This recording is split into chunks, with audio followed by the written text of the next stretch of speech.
Howdy, howdy. Hello, everybody. Hello. Hi. It's time now.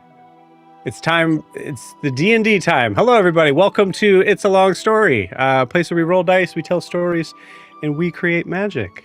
We are here with most of the crew of the Unearthed Arcanum. Everybody, take a look at your camera, wave, and say hi. Hi. Hi. Hey. Howdy. Hello. We are missing Jess today. Jess is doing things because she thinks she's cooler than us or whatever. But yeah, we hope Jess is having fun wherever. I have no idea where she's at, but Because we won't be. Florida? Photos. Gotcha. I heard Florida and South Dakotas, and I don't want anyone to verify, so that way we have no idea. No one knows. South to Florida. South to Florida.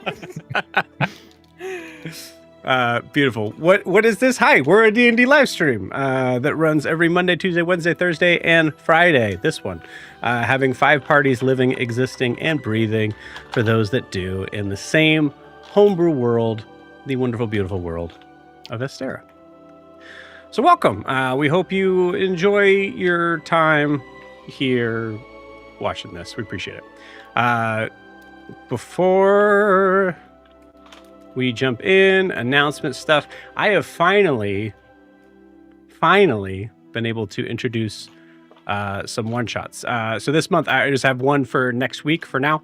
But for those who are interested, it is the Rite of Chakur, the level 12 pit fight. I think these two at least did. I think Dan did too, right? Mm-hmm. Yeah. Super fun, very combat oriented. I do have to kind of like completely rewrite it because these freaking freaks full broke my idea. Killed me. Area bombing with the Drake Warden. It's fine. Yeah. She killed me. She killed me. Mm-hmm. Yeah. And Clinton Skill issue. has never forgotten it. Nope. Yeah. But yeah, it's a super cool one shot that will be running this coming Wednesday, right? I believe 2 p.m. Eastern Standard Time. So a little afternoon game for those who are interested in jumping in and playing. If you are interested, here somewhere. There you are. You can go to startplaying.games/GM/It's a Long Story. If you're watching this on YouTube, that should be in the video description below as well. But it'll be a good time, so check it out. We need to have at least 3 people. Let's see. I'm trying to think of what else to talk about with it. It is a higher level campaign, or a higher level one shot. So for those who are like beginners and things like that, I would say this is probably not the one for you. But it is super fun. 2014 or 2024? It is 2014. 2014 rules. Yeah. Yeah. Fun. That was a good one. I loved it. Super fun. Yeah, it was really Did cool. I explain what it was? Like gladiator pit fight sort of thing. Mm-hmm. Yeah. But in Hasamal. PvE or PvP? PvE. Oh. Yeah. But I won't Okay, stop you. So we were on the last of the pit fighting, and it was one of those moments where somebody decided the best thing to do was to fly 300 feet all at once, full speed with their dragon, right down to where Good breath weapon. Mm-hmm. where the martial guy was nose to nose, and everyone died except for everyone who wasn't me. I would've lived. Just get out of the way. Also, that is a crazy statement to say. Everyone died except for everyone who isn't me. Yeah. I love that. Cool. Very nice. So please check that out. Also, if you're wanting to support the channel, the best way to do so is to like and subscribe where you're watching this, whether that is on YouTube or Twitch. You can also check out our Instagram and TikTok down below, right down there, at It's a Long Story _TTRPG. Also, small announcement, I did get the physical copy of Steinhardt's Guide to the Elder's Hunt today. And man, I wish I had more days a week because it's really cool. So we'll see. For those who don't know, that's a really cool, like Bloodborne-esque style setting. with like trick weapons and all that stuff. Why am I? No, actually, it's really cool. I can do what I want. They're not giving me any money. I can talk about cool maybe we things. could do a one-shot. Maybe that's a future one-shot idea. Maybe we could do a one shot. It's a lot of prep three-shot. for a one shot. Maybe a Maybe- 3-shot. Maybe 3-shot. Maybe I like 4-shot. that. I like that idea. Hmm. But yeah, super cool. Check out Steinhardt's Guide to the Eldritch Hunt. Thank you, Monkey DM, for making that. That's it. That wasn't even an announcement. It was just things that I thought about in my head. Super cool. Check it out. All right. Before we jump into tonight's session, we need to get a recap of where we left off. Where we left off with the Unearthed Arcanum. I don't remember anything from last session. Do you guys? What? When? Like 17 weeks ago? I don't know. It was fire. Yeah. That's all. Yeah, it was fire. It was fire. Cool. Fire. So yes, please, Kiki, take it away. Take this mic from me. So last session, as we stated already, it was fire. I'm joking. Okay, so the last session, the party began to make their way through this cavern that a jackalope told us would be a good idea to go through. The walls slowly shifted into... Did I skip part of this? No, we were already in the cavern. Yes. You blew the dust. Where the walls shifted Blew the dust. into murals. more man-made. Mhm. I feel like I deleted part of my notes. What is happening? I'm sorry, guys. That's okay. We While were you're in while you're cavern. looking for that, honestly, just real quick, while you're looking for that, because Joe's a big dumb. Everybody, take a look at your camera, wave, and say "Happy birthday, Hannah!" Happy Happy birthday, birthday, Hannah. It was last Sunday. Please take a point of inspiration. Why wasn't on a channel last Sunday? I know. It's okay. And I sacrificed the goat last Sunday, so It's That's true. right. That was Goat Day. Mhm. Good sacrifice. Good pyre. really good. Okay. So I'm going off the rip Kiki. because I don't know where half my notes went. So I know I believe you. we got into this cavern. There were markings of figures like marching in a line. And at the end of the line, there was some sort of altar with 4 symbols upon it. They were elemental runes that marked air, water, earth, and fire. The same ones we found in Underlist Cave a year ago. More than a year ago. Gwyn took a rubbing of those designs, if I remember. That's when Kara was investigating the wall and she blew some dust on the wall. And the wall opened.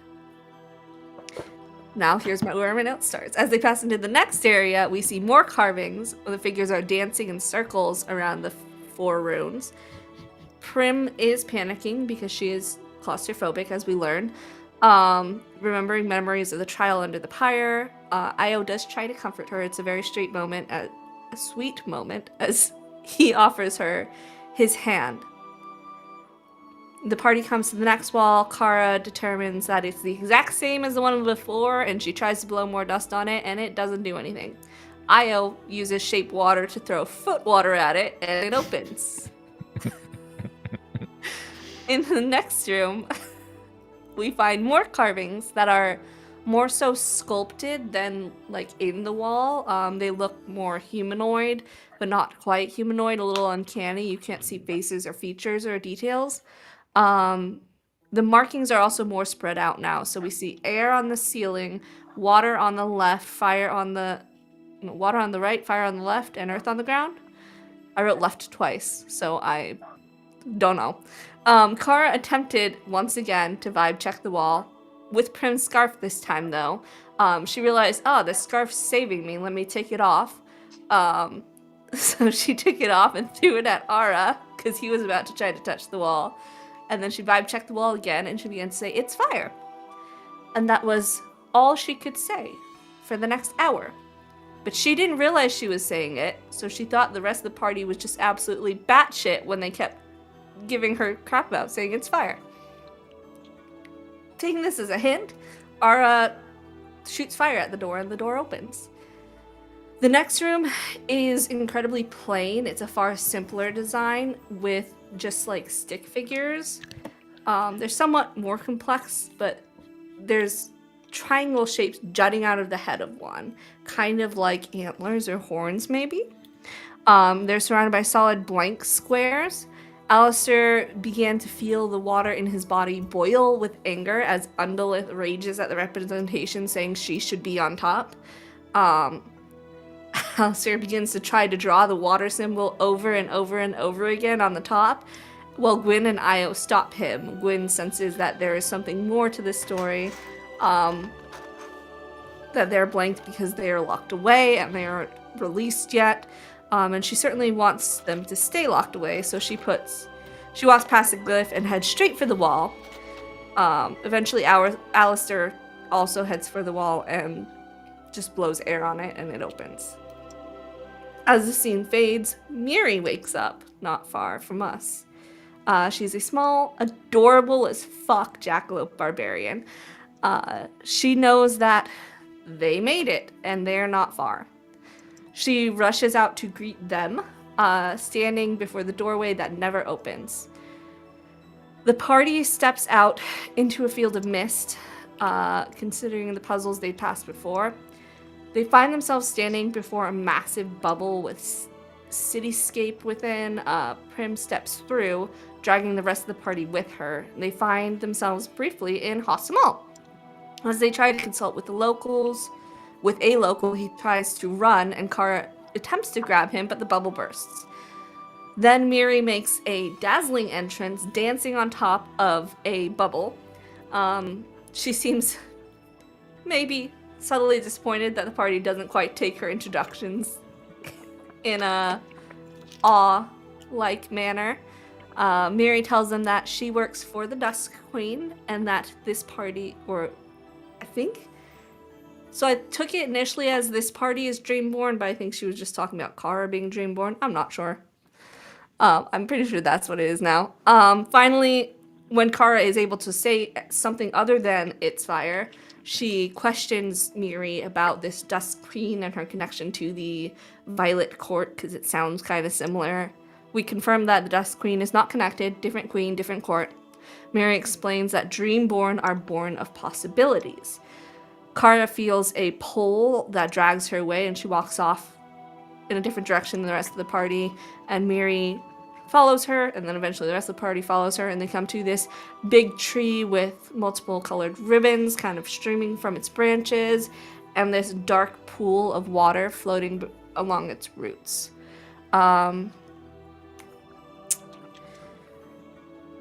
As we're assessing this situation, Kara reaches out to Mask, looking to support from their god, and Mask appears, taking off the porcelain mask and revealing herself as the Dusk Queen and welcoming Kara home.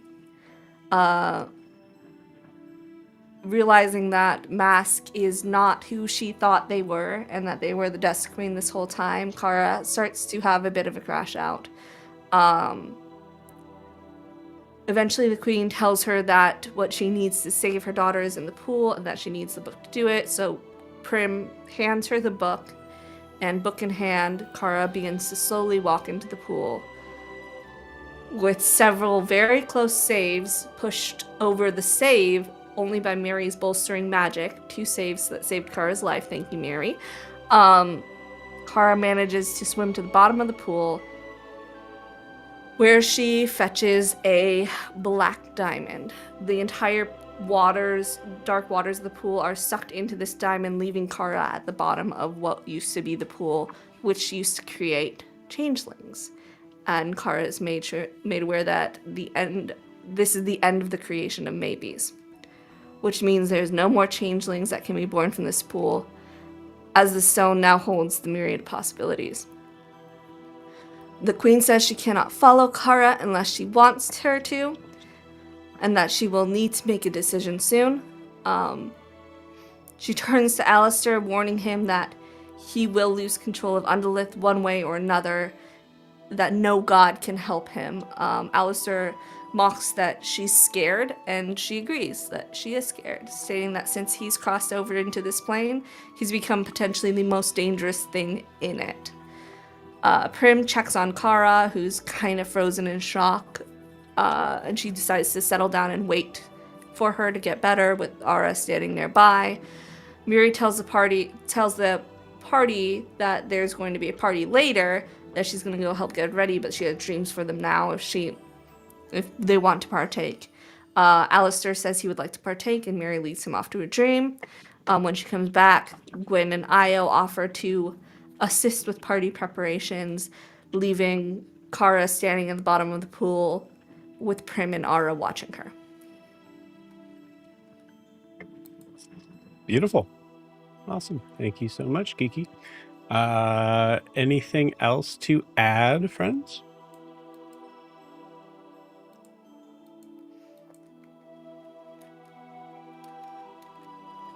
Cool. All right, sweet. Did we talk about where Can't hear you, Alistair was Rachel. going? It looked like Rachel was talking, sorry. I started talking and I didn't hear my thing. Cool voice reveal. So I think the tree with the changeling pool, I don't think had ribbons on it. Correct. When Miri woke up, she was by the ribbon tree. Oh, Yes. okay. I just Yep. mentioned that in case it comes back later. Just in case. Cool. Anything else? I feel like I had something. Now I don't remember where it is. So that's Alistair's walking towards the dreams. yeah. Very nice. Cool. All right. I think we're ready. This will be an interesting one. But yeah. You guys want to play some D&D? Of course. Yeah. I guess. Verdad? That's a good. That's a response if I heard one. Interesting. All right. Let's play some D&D. Let's do it.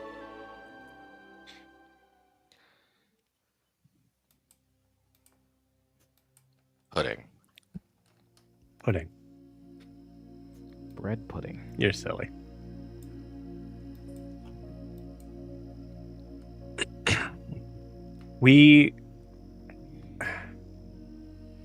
I think we come back in on a scene where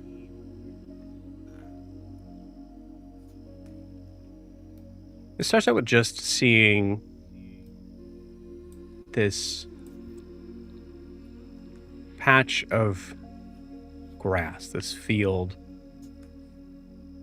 slightly pulling out from a dark sort of blackness into a grayish green. The color seemingly not necessarily completely gone, but definitely muted. We see a small purple frog coming up to the side of the camera as we now notice the grass is standing incredibly tall. We see the frog kind of leap up to the camera, look right at it, do a heavy croak. And then seemingly we see the frog's eyes light up a little bit in astonishment. And we see it hop away as we hear the sound of a figure trudging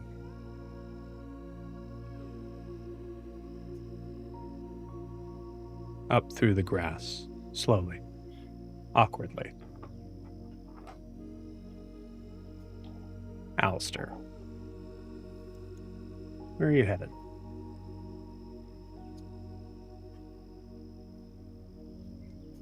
Tell me if I'm wrong here, but if I remember right, well, I imagine this, so I'm taking liberty here, so please correct me.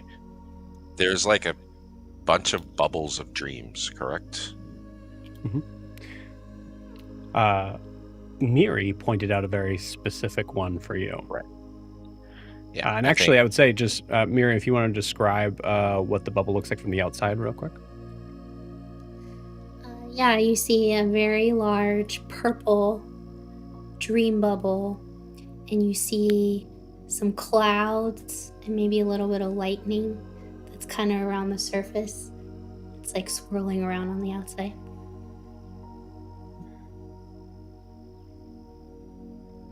I think that, yeah, Alistair, I'll walk up to it and kind of place my hand on the outside, kind of make a little bit of a circle around it, with my ability to see magic. I understand this is the domain of the Dusk Mother, but is this bubble magical?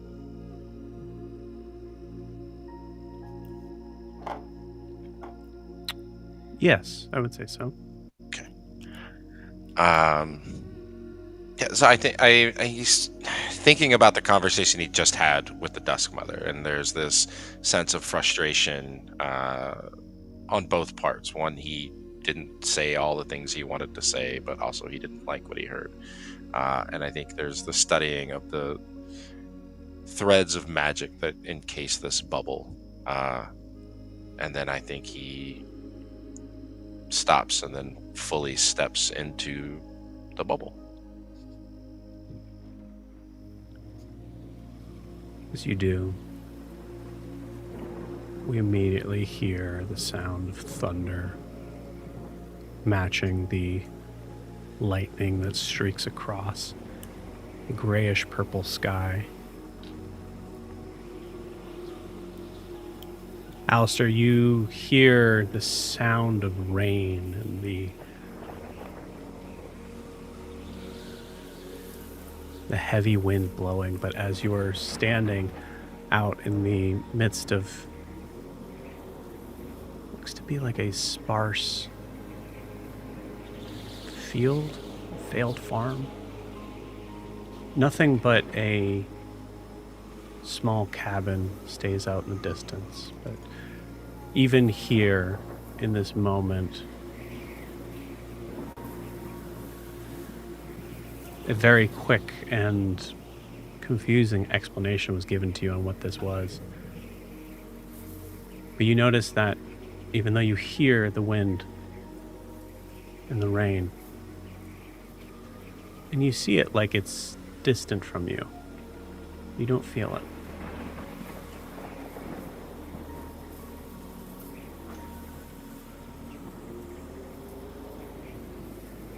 As I'm walking, do I notice any? Well, two things. Number one, do I notice any creatures within, humanoid or otherwise?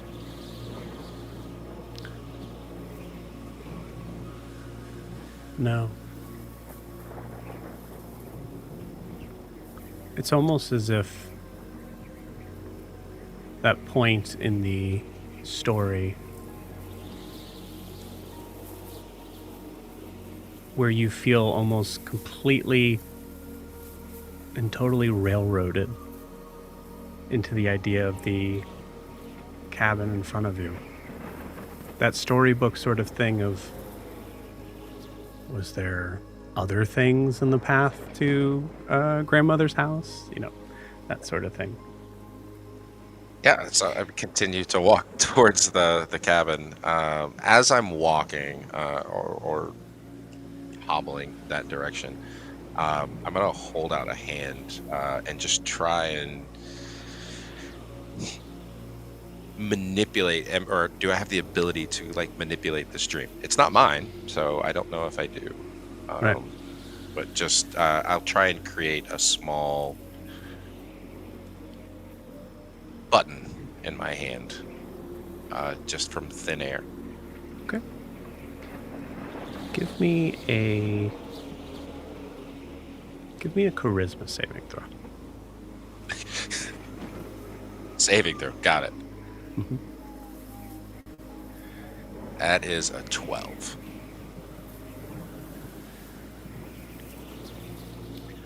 The 12, you start to try to materialize something that you can, something that has been important to you in the world that you have come from, wherever you are now, being able to kind of carry this out. You see, say 12, you see it start to kind of, start to sort of appear in your hands and then seem to kind of glitch in and out of existence, similar to like a blur spell.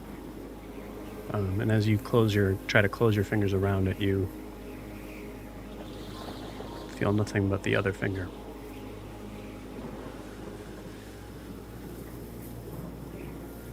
As I get closer to the cabin, does the cabin look familiar at all?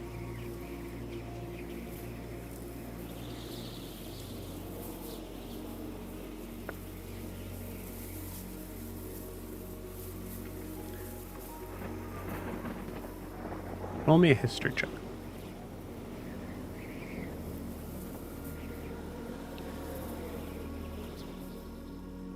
It's a 23.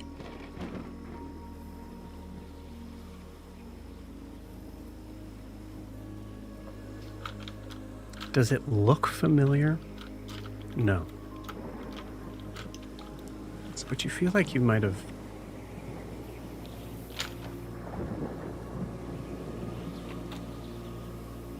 There's something familiar about it.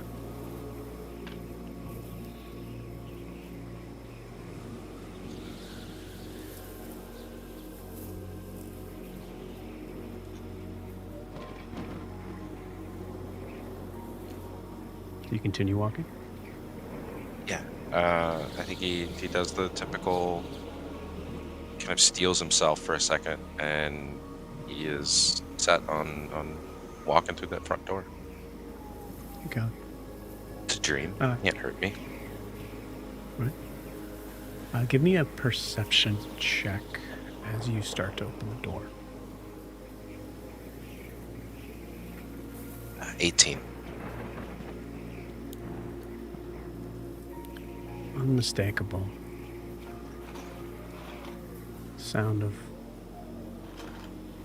boiling liquid.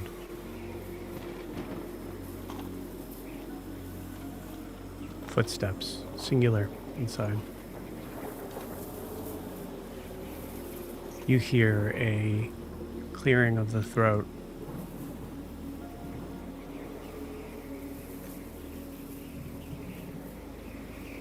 It's so familiar. You used to hate it when you first heard it. It was always when you were trying to focus the most on what you were doing. But you never could tell them. As you open the door, see standing, back turned towards you, it's Dr. Karam.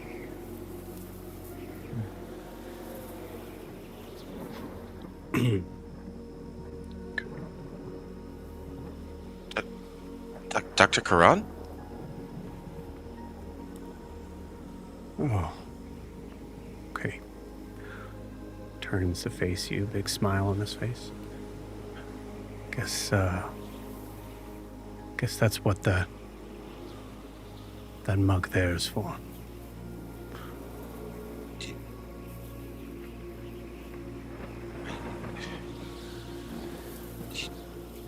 Okay. You're here. This is your dream.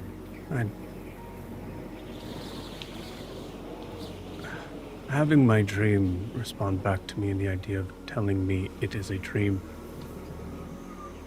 I'm aware. I've been lucidly dreaming longer than you. Well, I'm talking to a dream. What am I saying?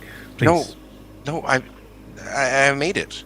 I'm here. Like, well, not here, but I made it to the Feywild. I know this is your dream, but I'm not of your dream. I'm here in the flesh.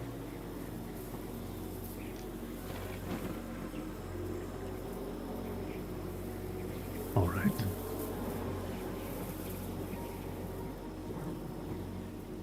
Well, By the way, Alistair, an old man asked you to sit down. Yeah, I'll go to sit down. I have so many questions for you. Like, As you take a seat, bewildered, confused, collecting around the idea of there's no way this was chance. How did she know? You see in front of you is a mug that has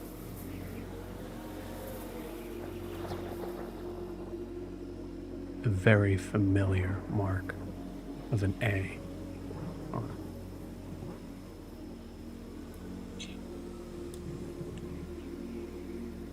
it. What? Where are you? Where did you? I have like so many. Please sit. I can pour you tea. Are you well? Are you okay? I am fine.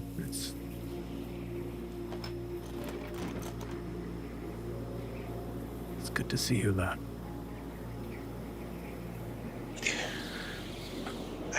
I guess I'll close the door.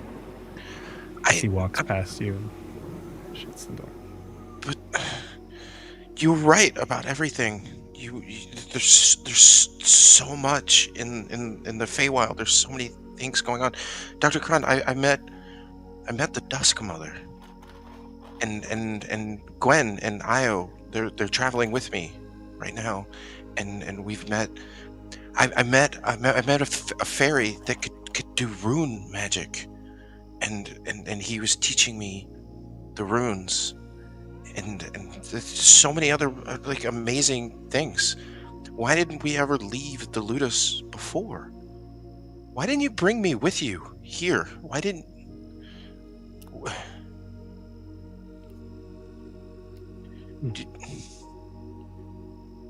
Do you know what's happened since you left? Of course I don't. I'm sorry. That was... It's overwhelming seeing you. I didn't know.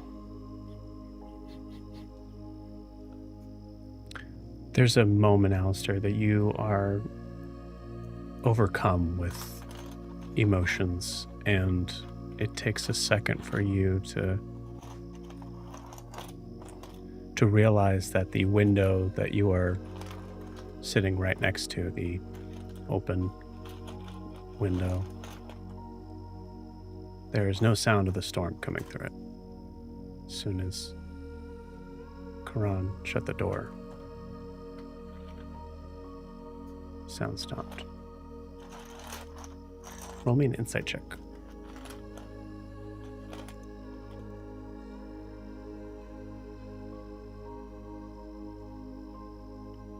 An 11. I'll give you advantage, actually. I've known this man for a long time.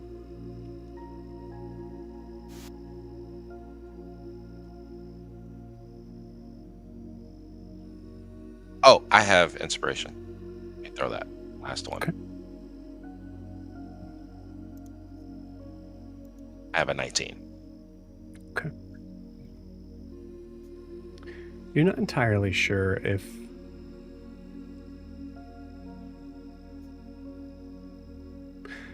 taking a second, seeing the open window with the sound just completely closed off, and you see that kind of quiet smile on Dr. Karan that seemed to kind of give a look of concern when you said, "Why didn't you take me with you?"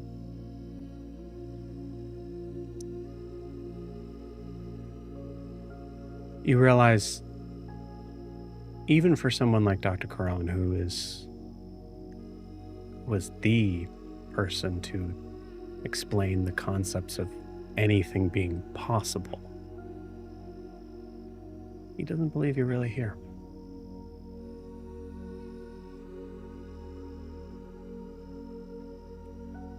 Yes, well, I'm sure I guess I could have prepared more for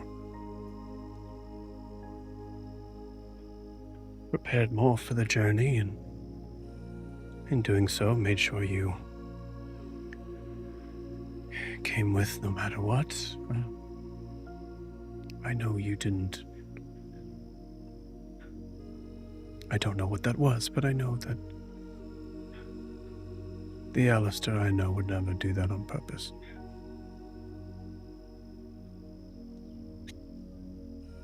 I'll push my chair back and stand up so that we're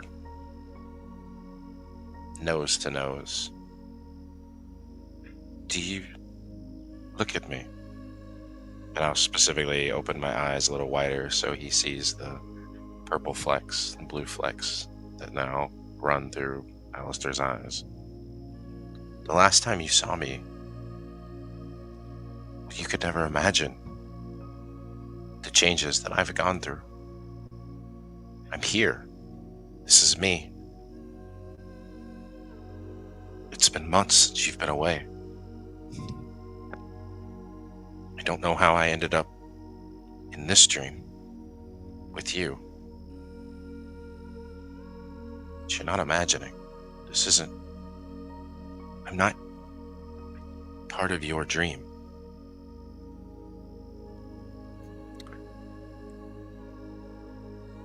Alistair, roll me a persuasion check with disadvantage.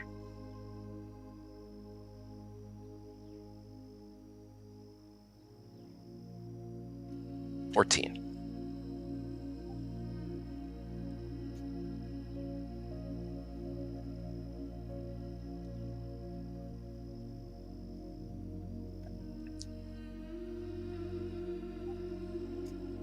I must admit my imagination is not what it used to be.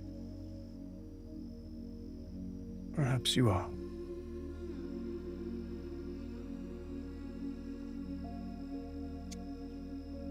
And if that is true, I'm glad to know that you are alive and safe.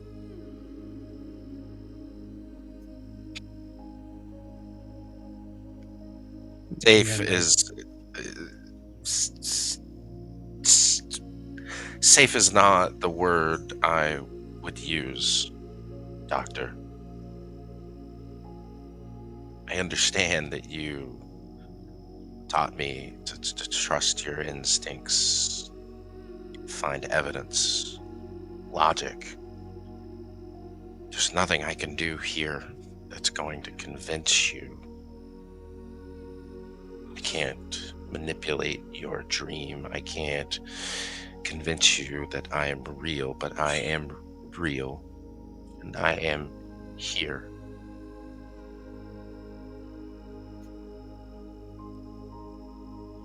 all right.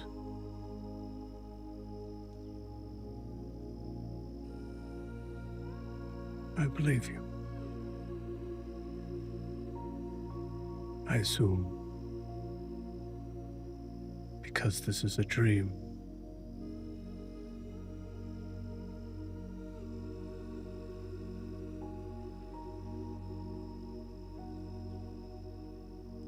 I can still embrace my young friend.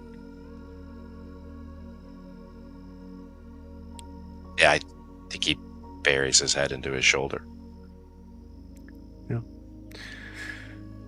And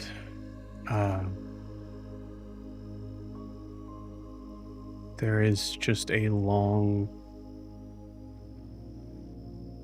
sigh.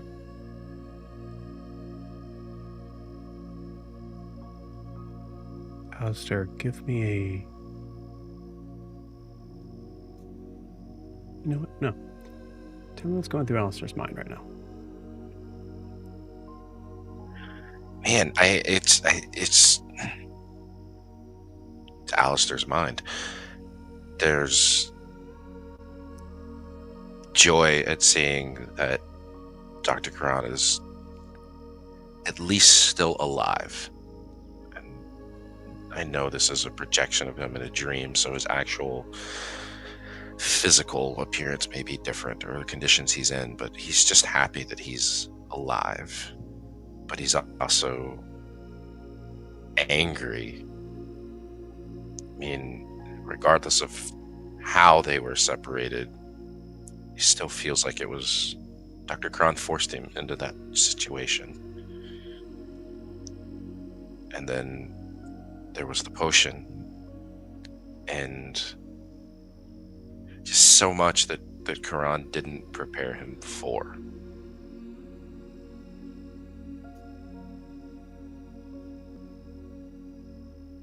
There's so much that he doesn't know right now that he just wants to spill everything to him. Tell him everything he's done. Tell him about Yori and Undalith and Huxley and Gwen. Io.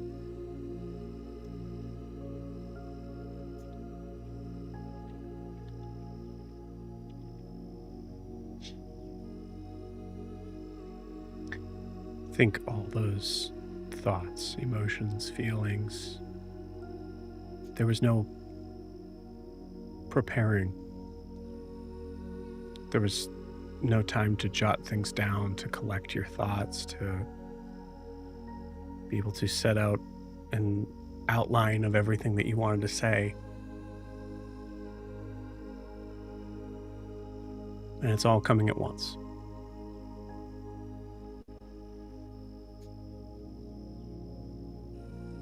I'm going to pause you there.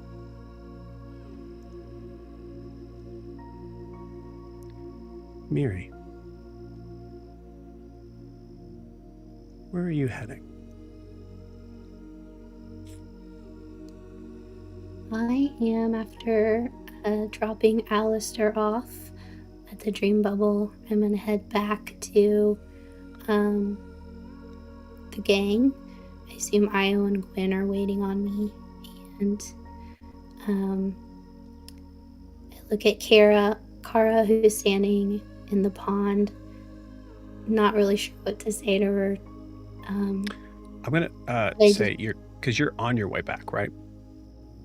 Uh-huh. Yeah. I'm going to say before you get there, this is just your choice. Before you get there, you see in the area just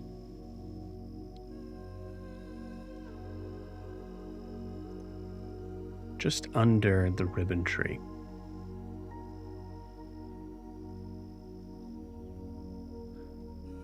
You don't see Bella around.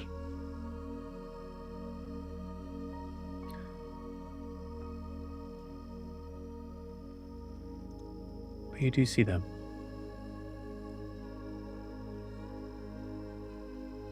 Sitting.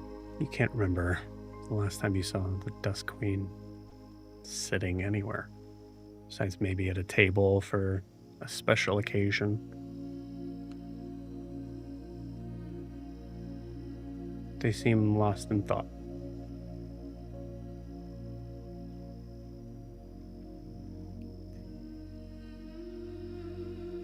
Miri doesn't say anything, but she just walks very quietly, very slowly.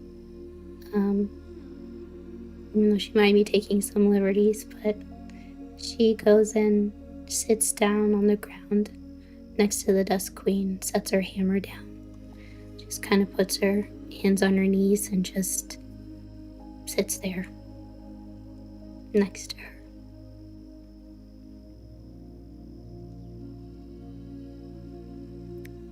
She says,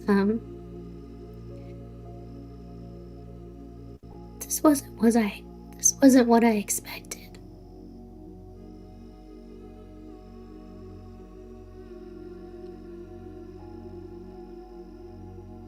I'm surprised to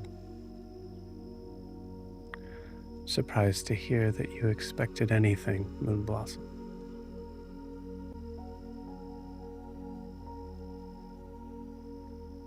I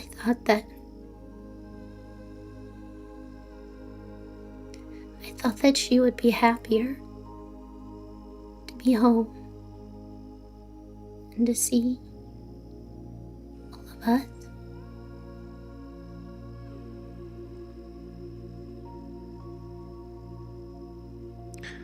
Well,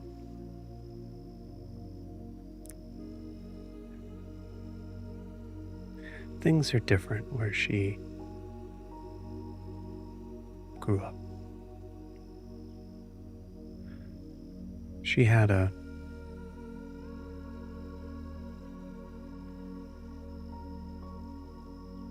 home.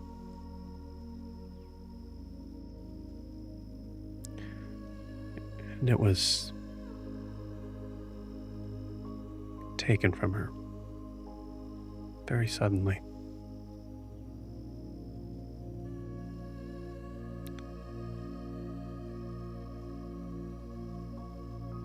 You know, when you came to us, you were so young.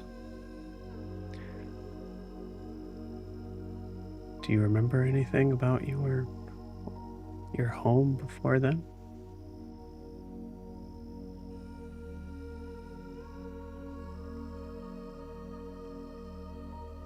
Sometimes maybe in a dream, but I can't hold on to it.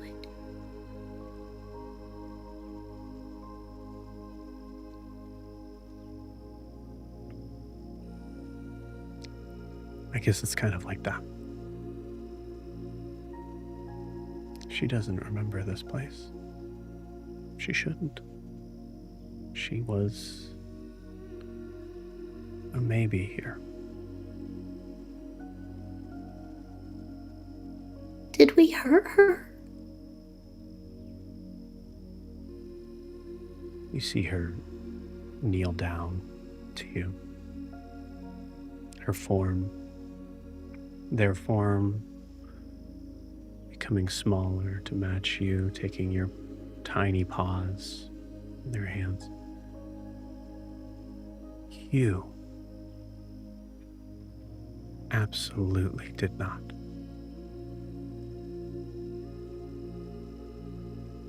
You were great. You are great.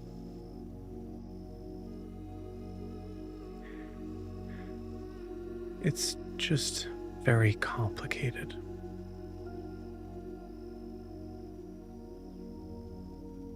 If anyone is to blame for hurt,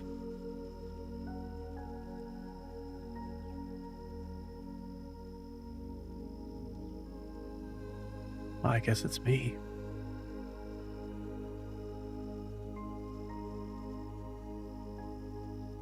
You see her let go of one hand. I tried to do the right thing, Moonblossom. I was tired of not being there.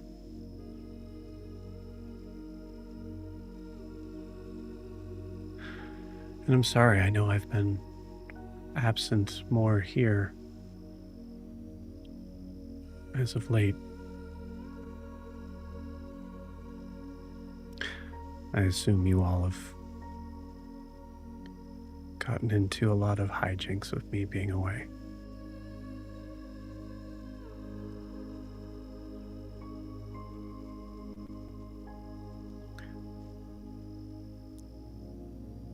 No, you didn't do anything wrong.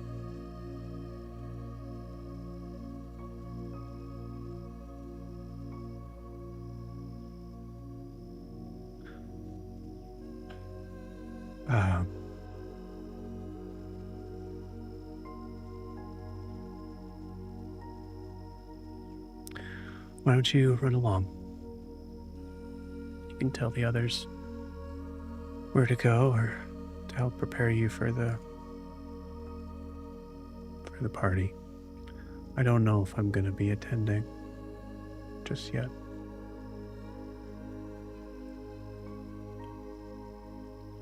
I think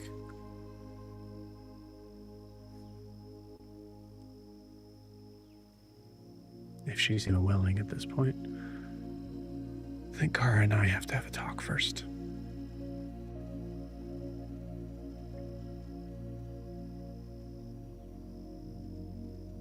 Want me to find a dream for you? you cut out there, Rachel. Do you want me to find a dream for you?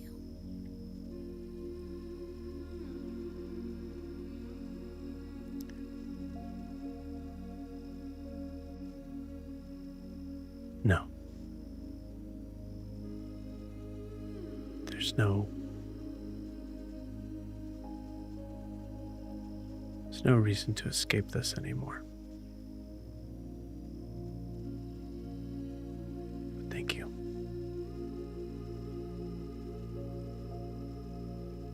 Okay. I'm going now.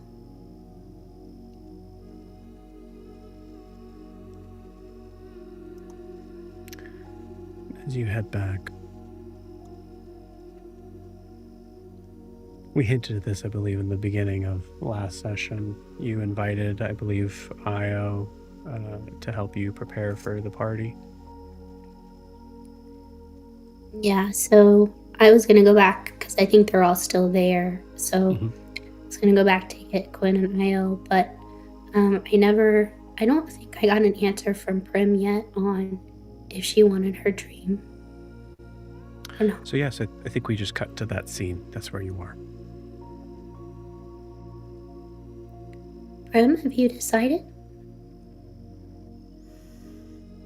She is very much so sitting and just watching Kara for the time being, with her kind of frozen in place. I think she kind of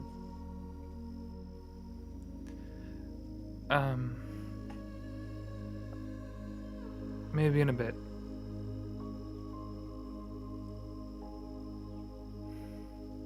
If you decide, and then she points a little ways down, and you see a dream bubble that is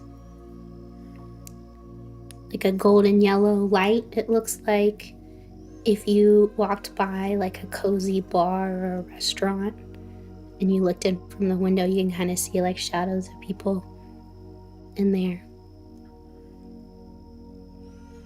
It's there for you.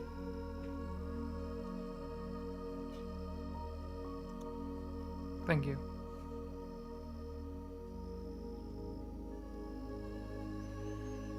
Oh? Are we ready to go to the help with the party?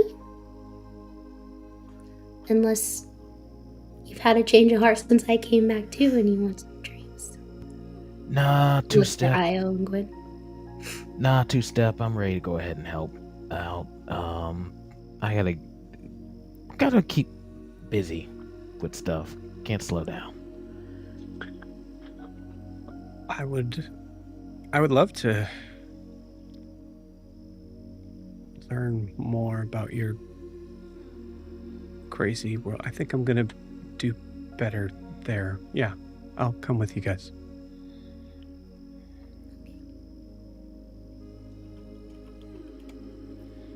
Bye, Kara. We'll see you later. She doesn't stop and expect Kara to say anything. And we'll head towards the party.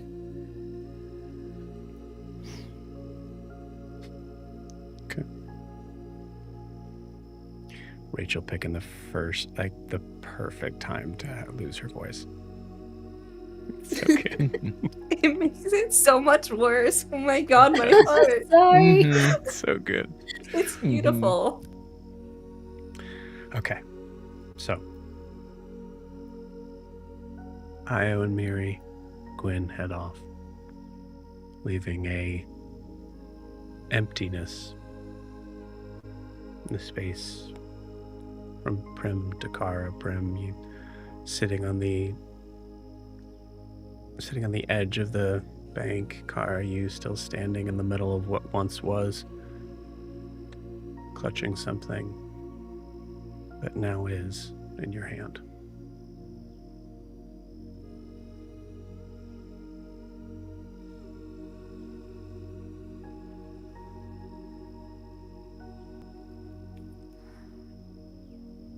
I think eventually Kara's going to just turn and silently walk out of the pool. As she does, she has a diamond clutched in one hand, and she unravels the scarf and then just drops it at Prim's feet as she walks by. Kara, if you're going to have a conversation with a Fey being, do you want to make sure that the words are always true?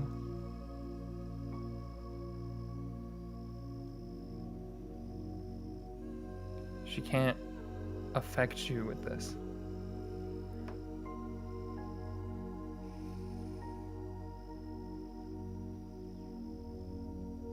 I think Kara just pauses and gives you a look like she doesn't care anymore, and then keeps walking. Alright. I will kind of undo the scarf. Kind of clean off the grass. Kind of got caught in it. And wrap herself up in it. Pull it a little bit tighter than normal.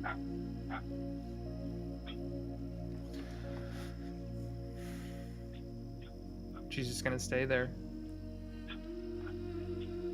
Okay.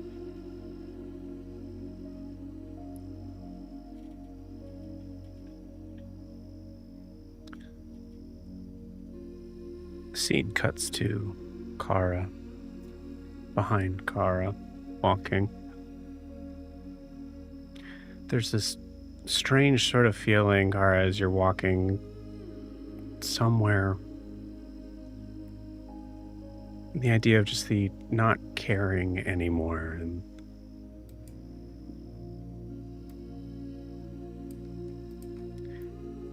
I think there's a little bit of Prim's words that does strike you for a second as you remember.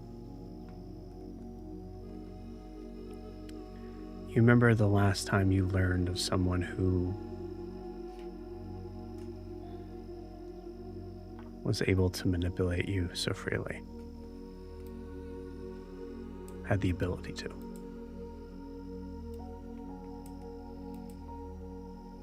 I think the idea of saying, or the idea of thinking, I just don't care anymore, makes sense as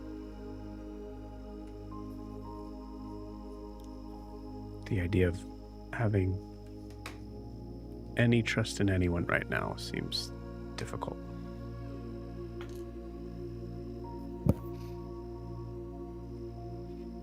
Doesn't take long for you to find that ribbon tree with a figure that is entirely unfamiliar under it.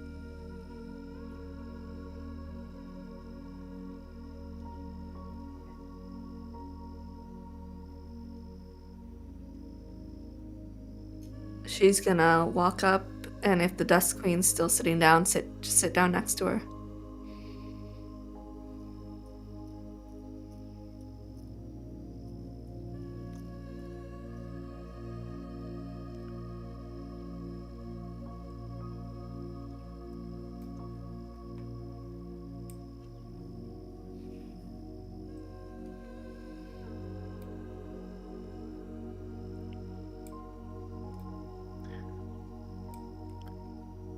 Miri was very excited to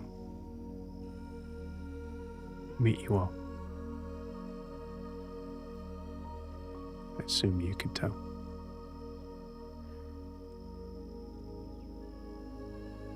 She seems nice. She is.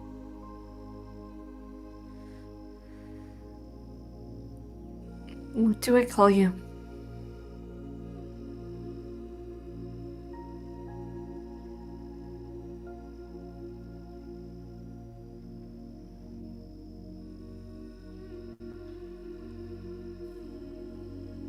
I don't think that's up to me.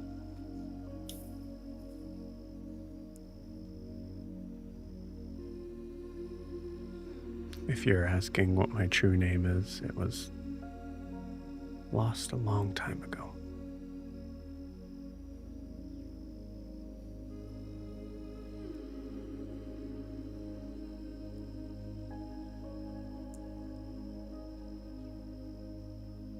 How long were you watching?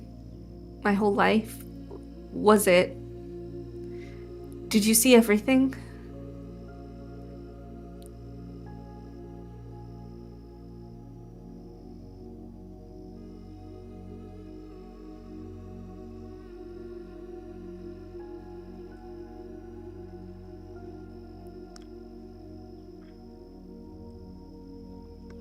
Oh.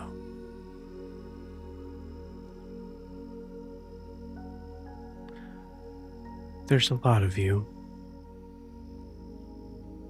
So, at first, just bits and pieces. I tried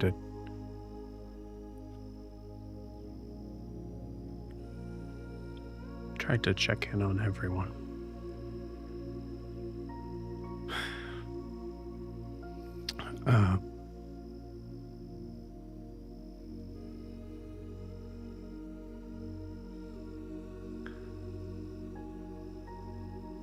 Once you were pregnant with Maeve,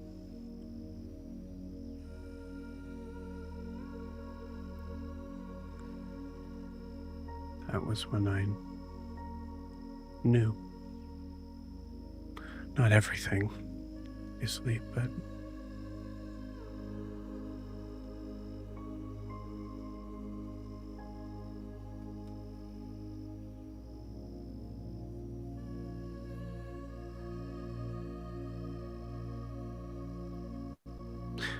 I could lie to you, Kara, and say that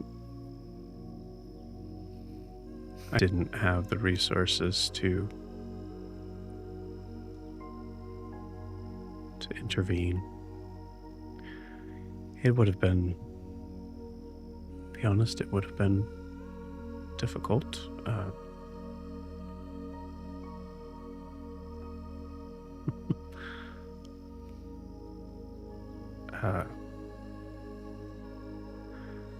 Most of those in Dare's Wharf that followed me assumed that you were already dead,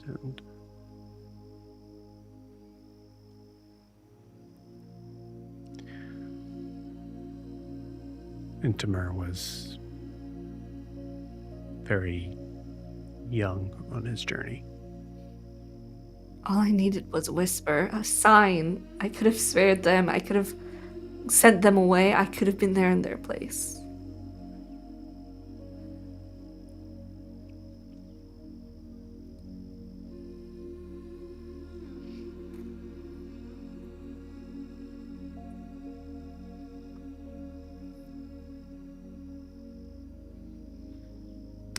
Yeah. Probably.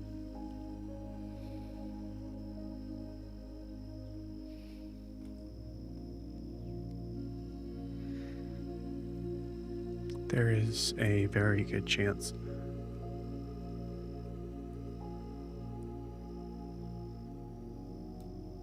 that Maeve would have had a different life.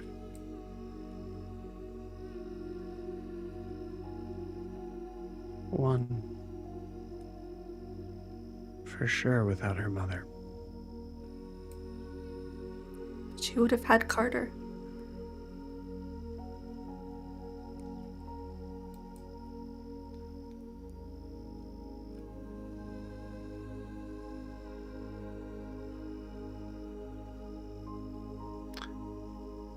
It's the tricky thing with lives that are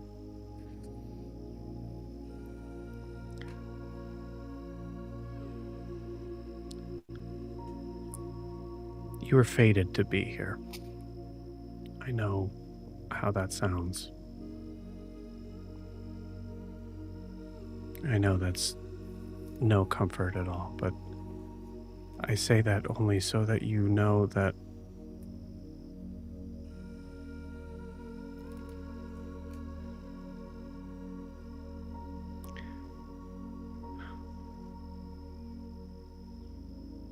even in the Feywild, some choices are just illusions.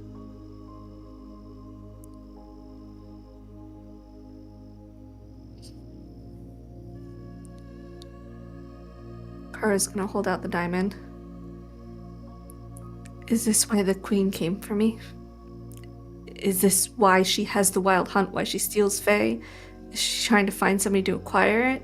Is this what she's after?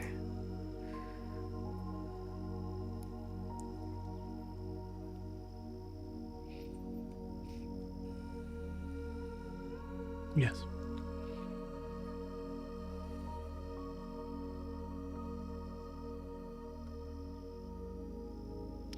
I don't think she knew it was here.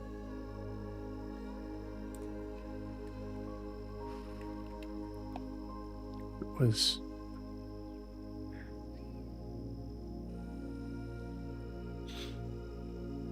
either it was ripped from her when she left, or she threw it away when everything happened. Either way, no one really seems to know the full story, but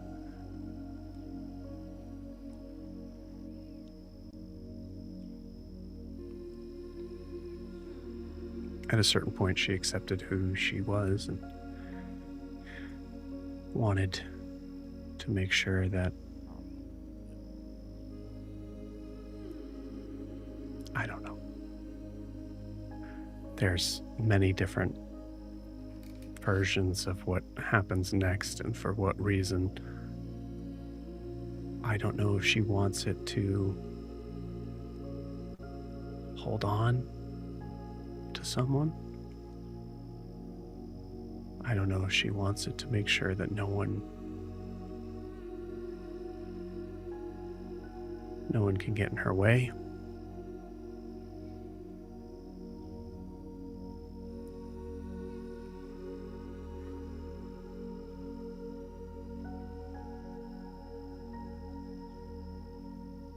But you have it now.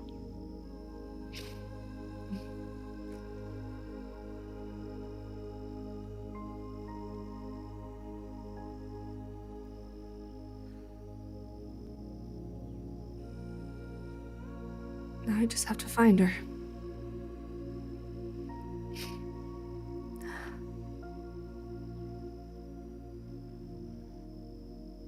You see her kind of lean in close to you. I could still help.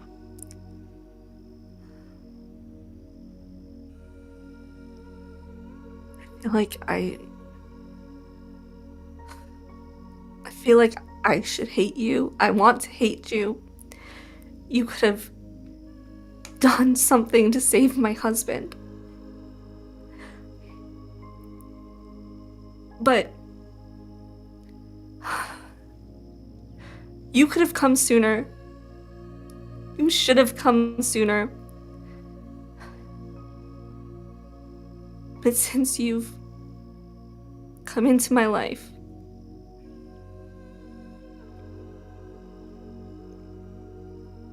I've survived impossible odds. My friends, we've survived things we shouldn't have. And we're so close to Maeve that I can feel her. And I want to hate you, but I think I just hate myself more. Because every moment before that choice, every failure before you came into my life, it was me. And this last decision I made without you to end my entire species, it was me.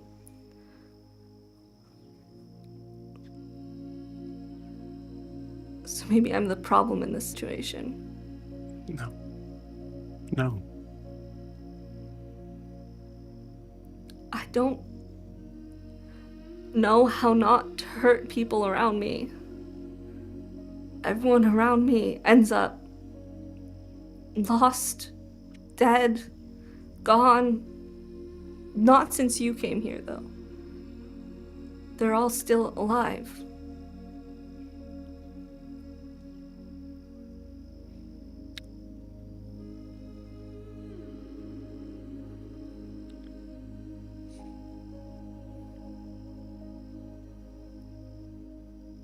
I know it's hard to see this. And I don't know if I'll ever be able to prove it to you someday.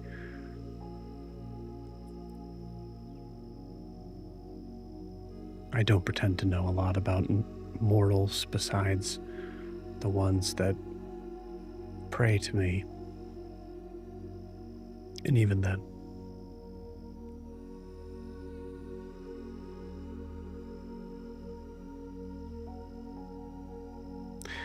But I believe with every piece of me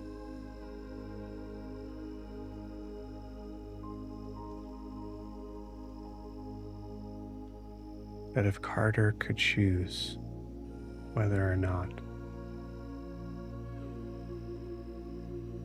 he had ever met you or loved you,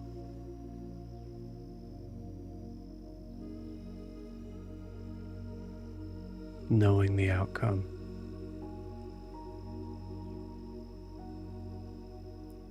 I know he would have chose you every time.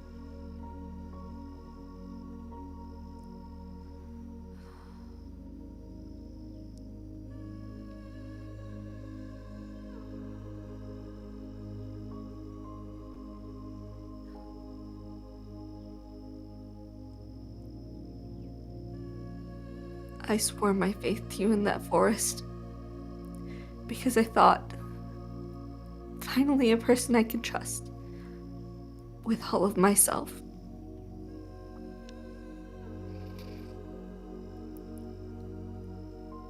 And I'm going to need to do that again because what I'm about to ask isn't possible without you.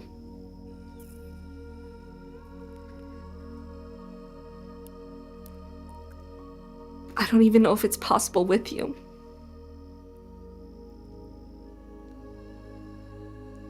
Do you know the cost of destroying her, of using this?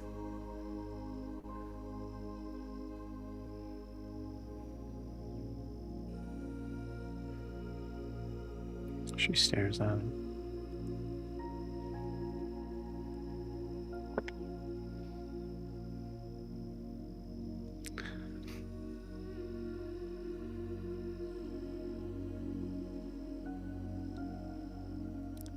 I know the stories. You told me earlier that your true name was lost.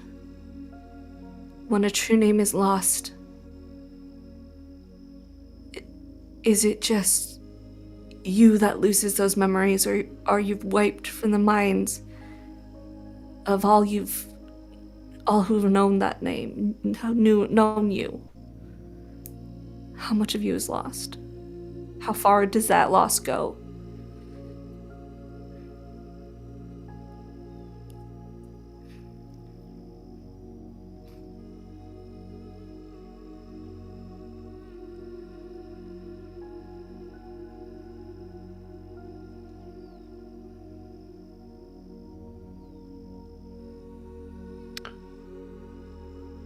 I'm not from here originally.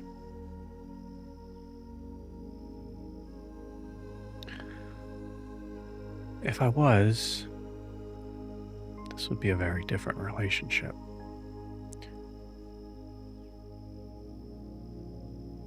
I was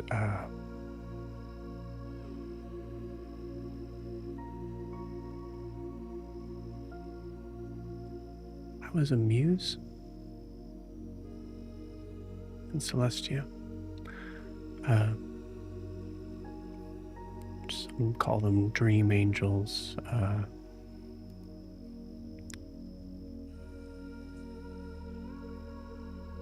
Anyways,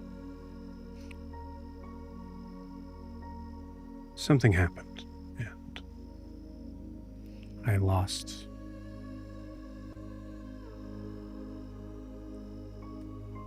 it's the wrong word.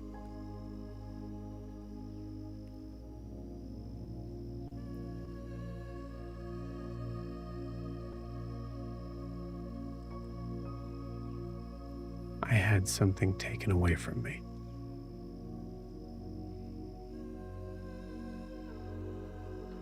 And along with that was my name.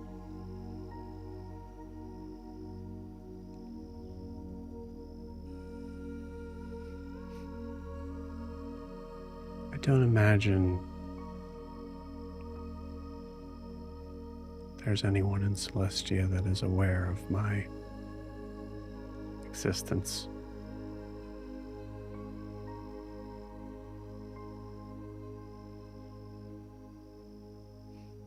But people, they know me here. I've had a place here for a long time. And I grew a name here. One that I cherish just as much as the old one.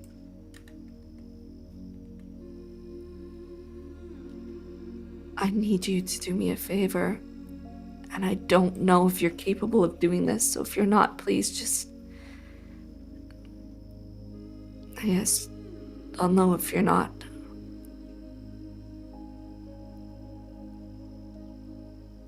Bringing her down will cost me my true name.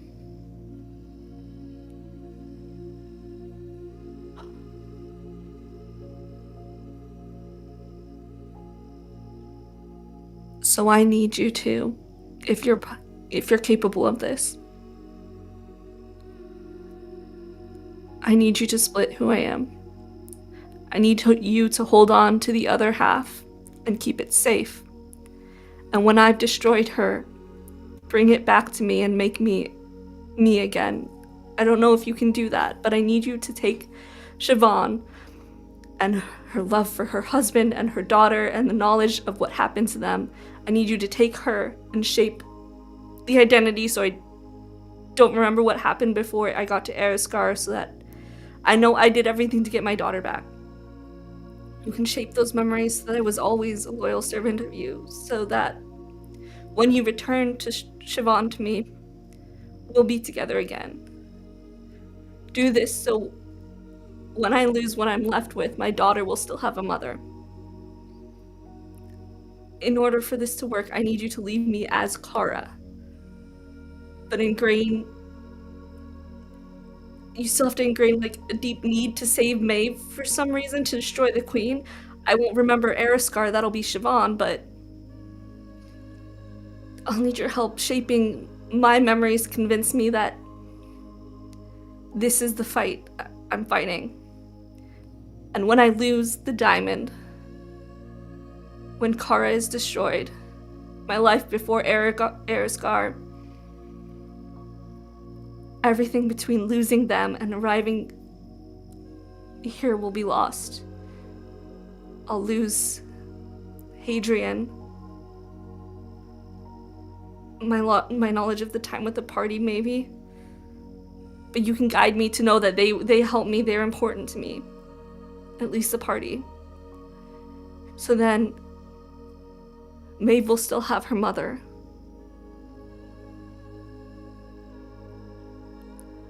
Above table, what I'm offering is for Kara to become full rogue until she uses the diamond, and then to become Siobhan as full cleric.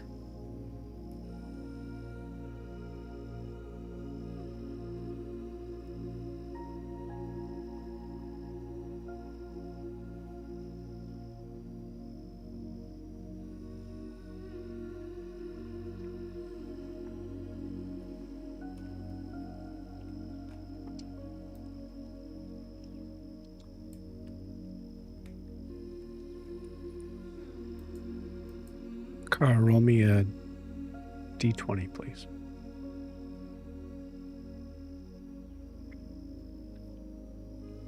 $17. Okay.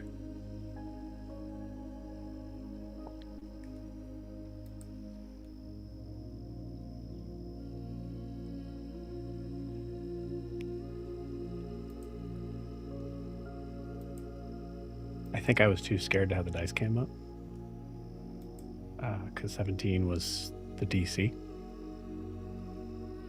So I'm picking it up and putting it over to the dice cam.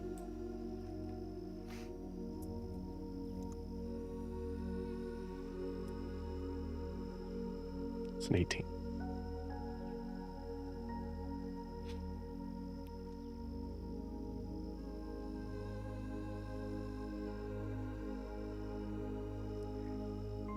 you do this, I can't help you win. If I don't do this, when I destroy her, Maeve will not have her mother.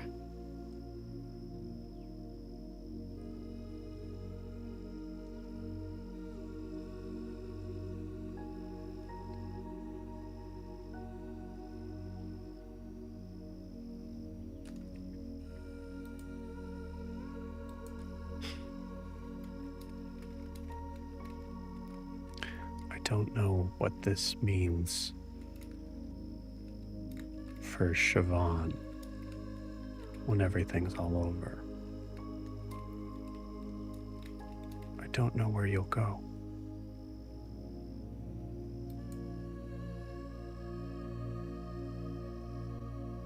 She may... I think she'll do whatever is best for her daughter.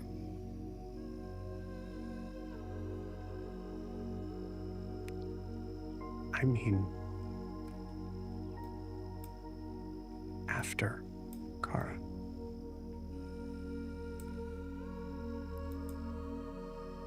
Splitting a soul.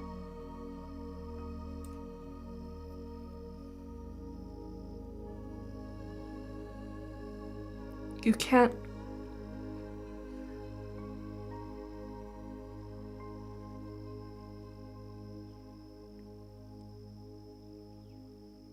Once Kara is lost, she'll return to me, though, right?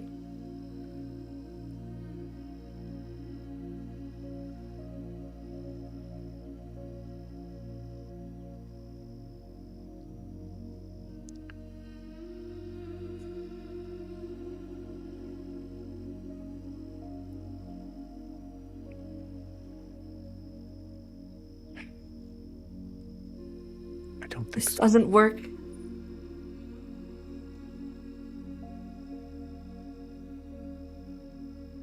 So you can't do it. We can't do this. This doesn't work. If you want me,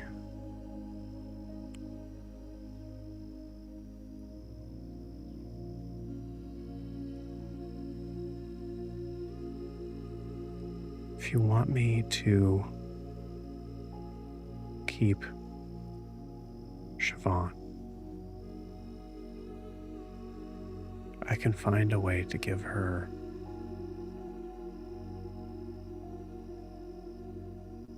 a body.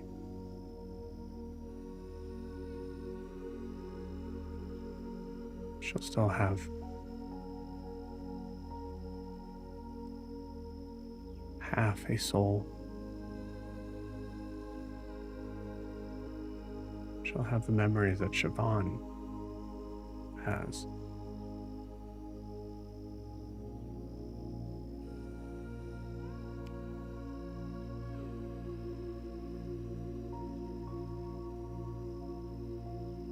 But Kara, there's gonna need to be a queen.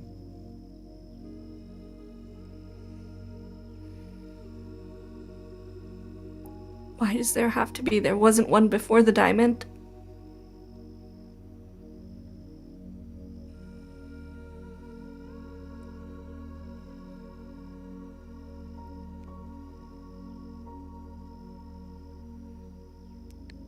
Very long time has passed since then.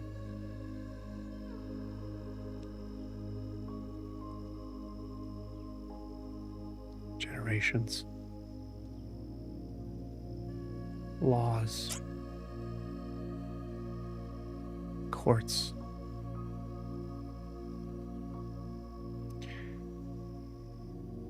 These things just don't simply disappear.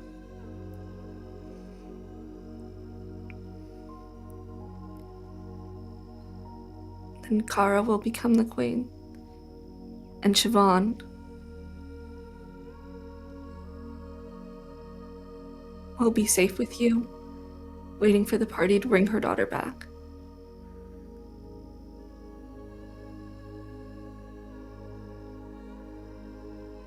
If that's what you wish. For me. I don't see another way.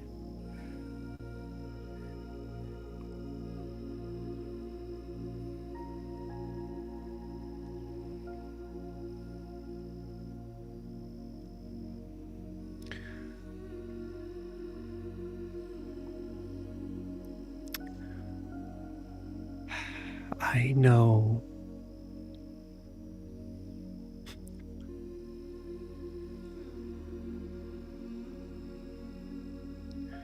The Violet Court has been nothing but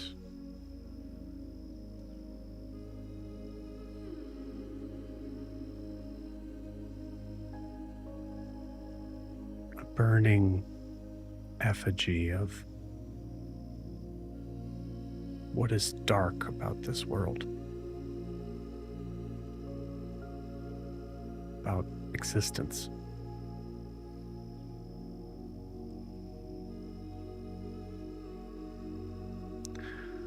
But just because the court needs to exist,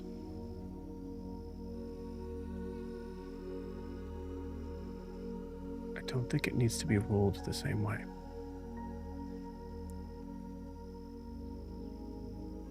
Maeve could have a life here.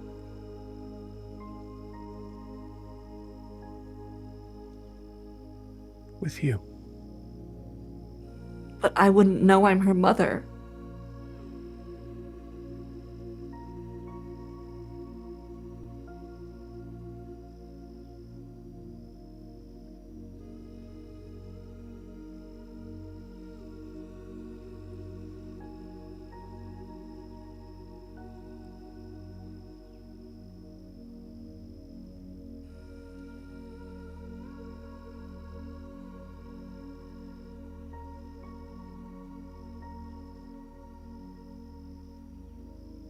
Unless I'm misunderstanding how, like, the loss of a true name works about a table. No, I'd say that, yeah.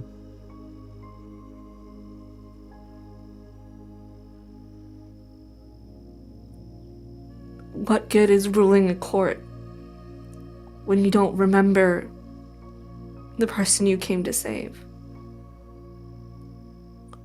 I will be dangerous. All that power and having lost myself?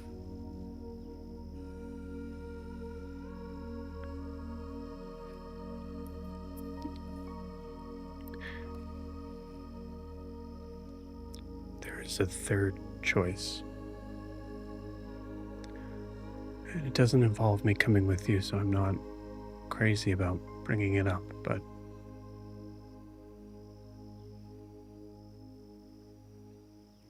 I might be able to put Siobhan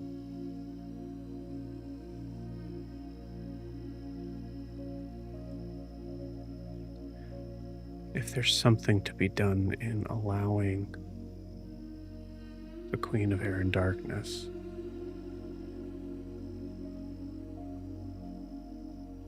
to allow me audience. Might be able to put Siobhan back.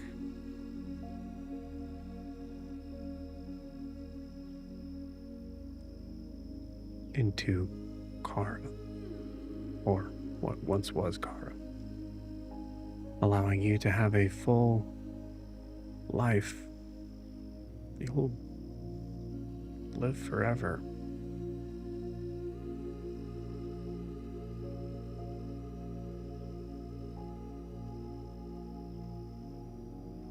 Or as long as you want to.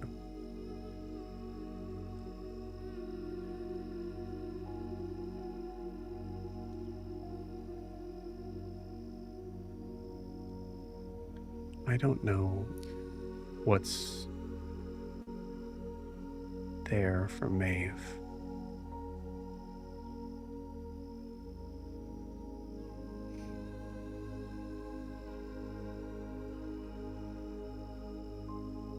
I guess I'm just thinking about you.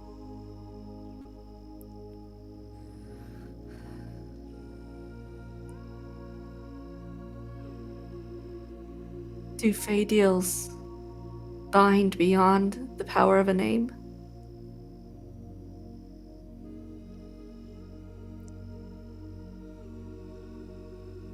Some.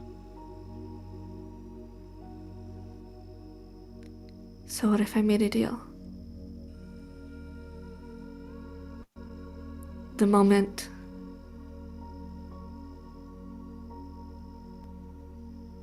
my true name is lost, you're welcome in my courts.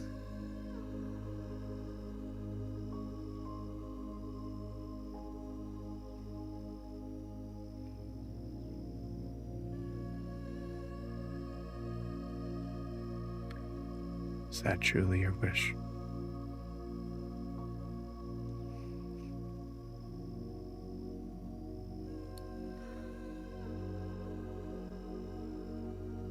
It feels like the best option. Maeve needs her mother.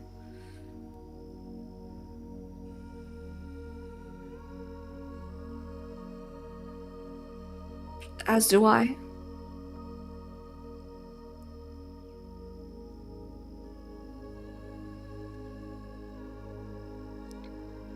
You see a tear. It's like a very silvery tear come down her face.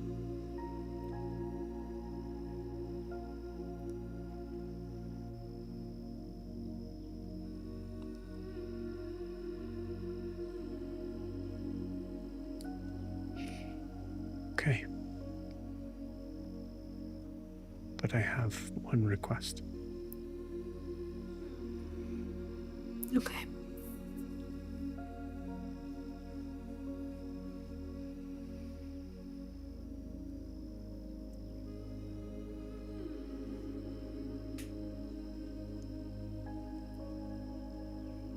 We finish our night together.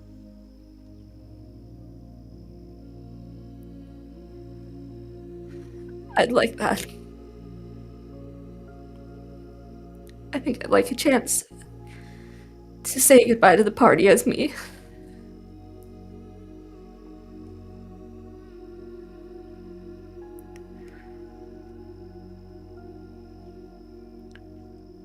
Okay.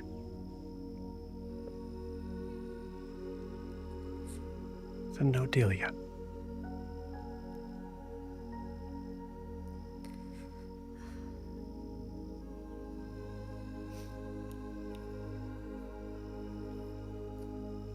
Can I hug you? Yes. She gives you a big, warm embrace. It is cold, unfortunately, and a strange sort of sense of feeling like you're pushing through something that is only slightly more solid than water. But it's enveloping.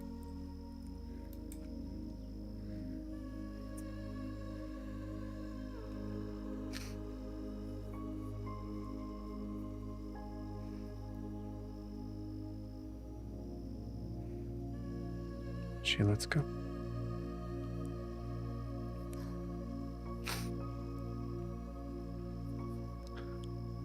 Okay.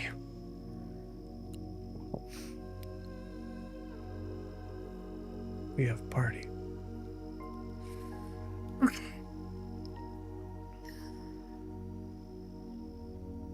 I'm ready.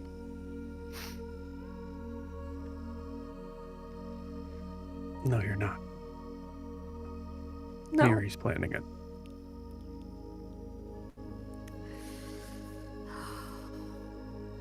Let's see what that crazy little rabbit has. Jackalope. Jackalope. Feywild thing. Come on. You head off under the ribbon tree. As we see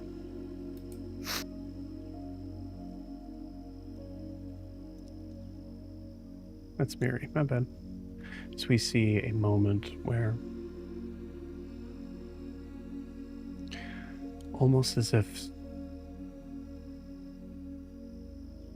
you had stepped on it from passing wind.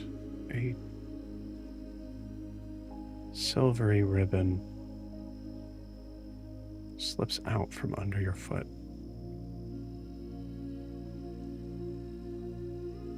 Wraps around the tree behind you.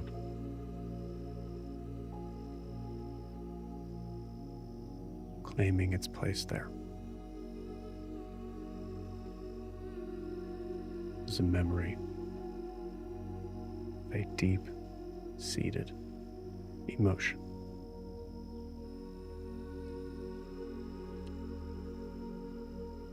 It's a little early, but with that, we're going to take our 10-minute break. See you guys in 10.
Where was I?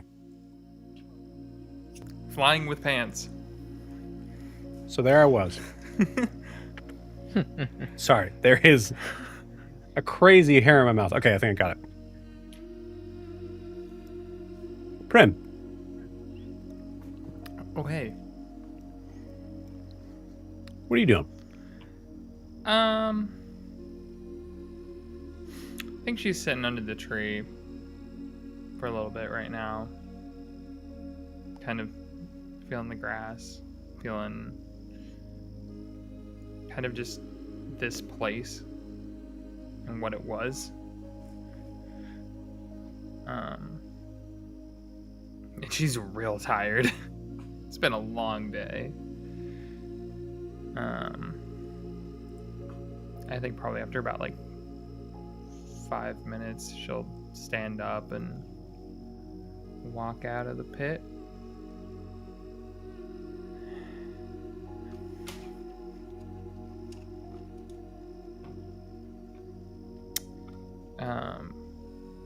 And she'll kind of walk towards the dream bubble that Miri had pointed out earlier. And kind of like a kid, kind of trying to see inside, just to prepare herself for what might be in there.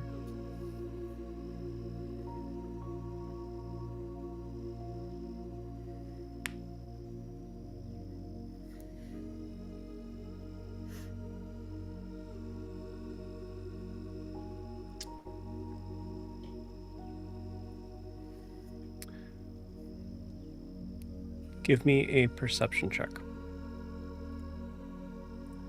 With disadvantage, actually. Already is. Great. I got a 5. I rolled a 2 and a 3. You see, there's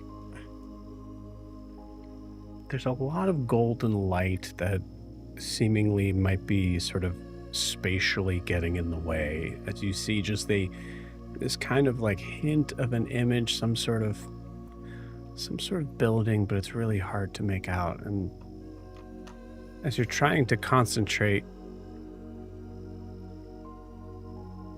I think you notice, more importantly, that Spat is not around you right now. You hear a voice.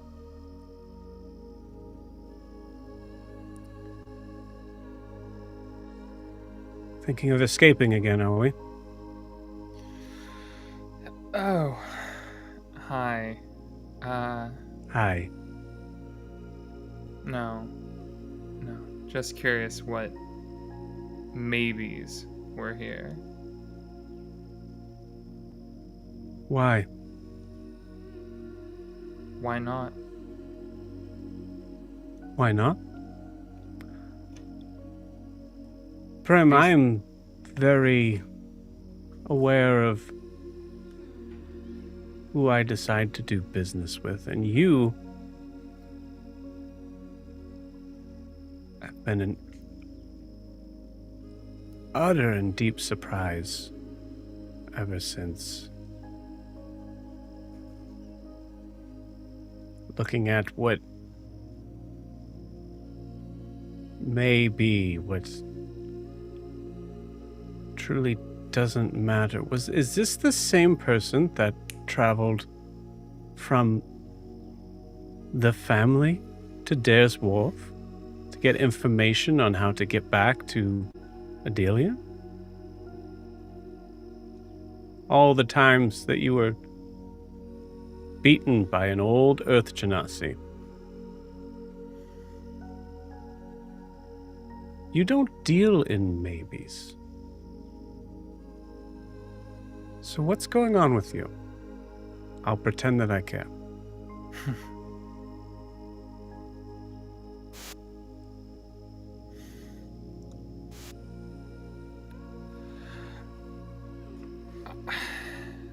I'm trying to do what you ask. I followed the book.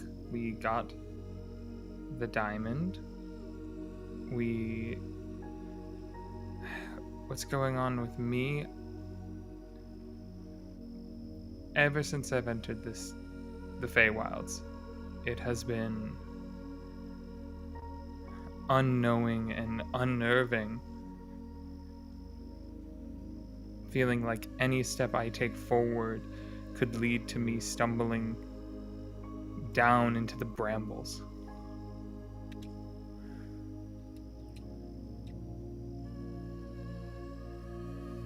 But you live in the brambles. Your entire life has been brambles. And you were fine with it up until recently.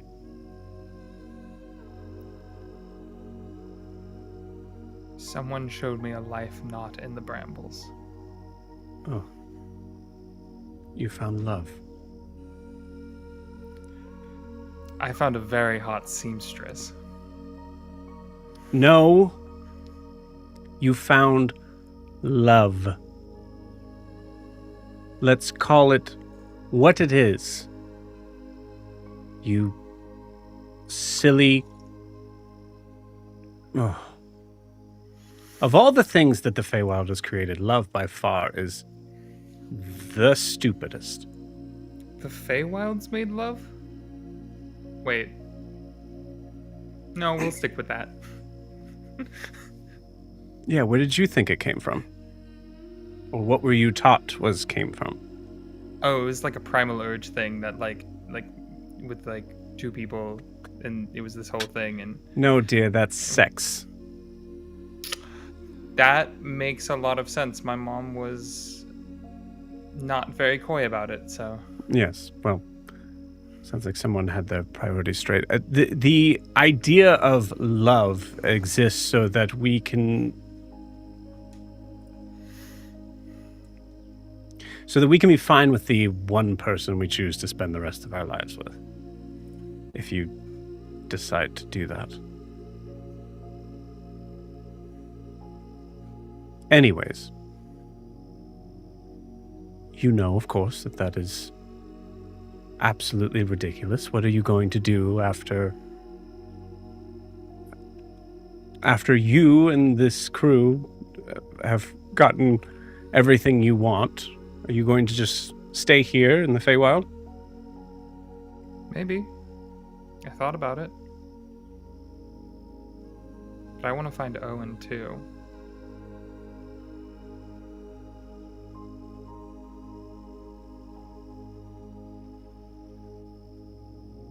You'll die here. And I'll die on the material plane. No, that's not what I mean. You'll die here. Your body will end in the material world, but here, where you want to be, a place where everything feels like rainbows and sunshine, or you seem to think that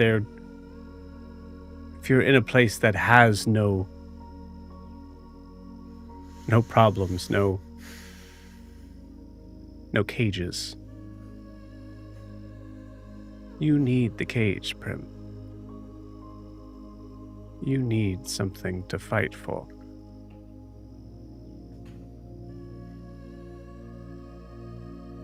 You won't stop fighting until you're giving your life to the ground.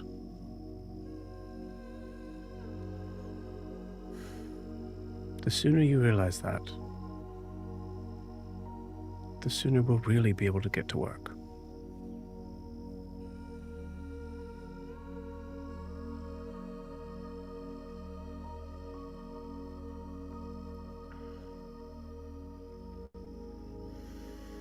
I'm not telling you to stop loving her. I'm not telling you to No, I understand. really do anything. You can continue to assume that retirement of life is going to be best there, but I think it is important for you to admit here and now, you'll die there. And not in the good way.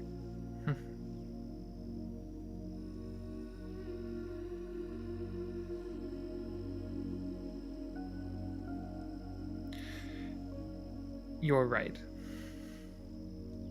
As much as I hate it, I know I'm right.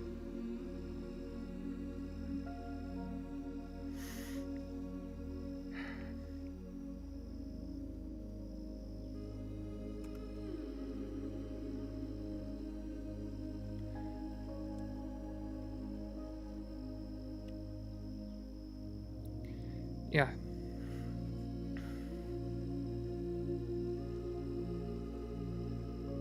Sorry I needed a day. But you're right.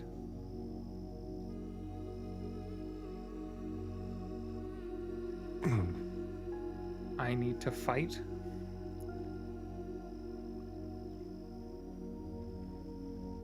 And you've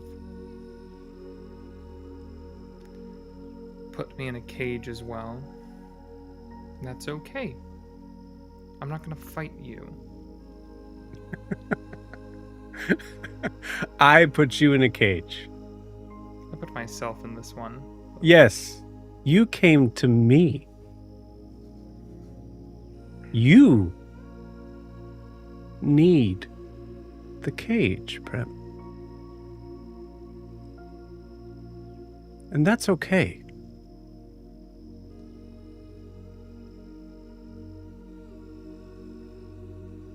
Look, as much as I would love to just fully possess you and just make you do everything that I want, like a trained puppet, I know that that is not where you will be at your best. So let's make a deal, shall we? Another?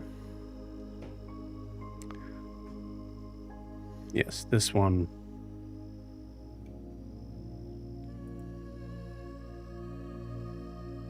A little easier. Take the day. The rest of it. Do whatever you love. Do whatever you love, do whatever you like. Jump into that bubble into La La Land and float away. But tomorrow,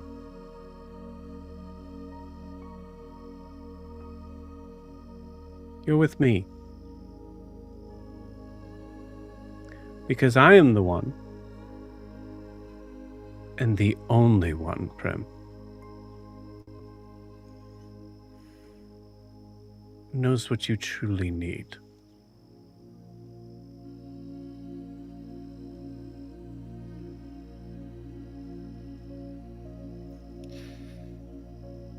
Yeah. You're right. They don't even know half the story. No, you don't.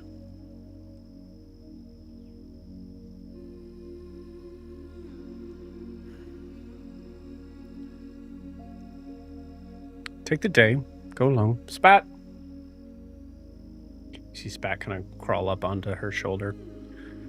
Just watch her. Make Why sure did she's... you want the diamond?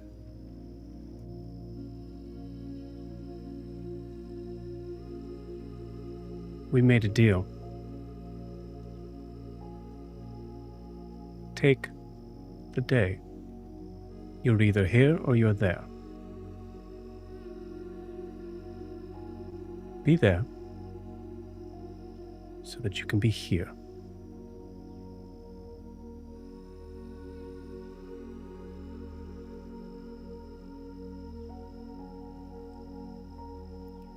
Sure. Do I need No, be there that's it. now Yes. where you I'm- want to be so you can be here tomorrow? You were clear. I understood. Just making sure. Spat, make sure she doesn't get in too much trouble. Okay? Thank you, dear.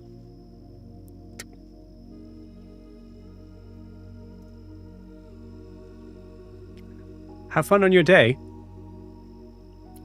Thanks.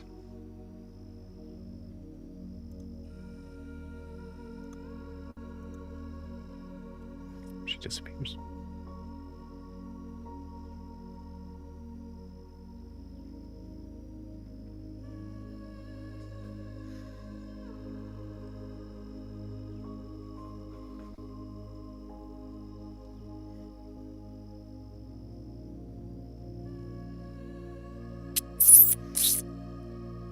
See Prem run up your arm. Prim Prim. run up my I run up my You own see arm. Prim run up your own arm. You see Spat run up your arm. Hey.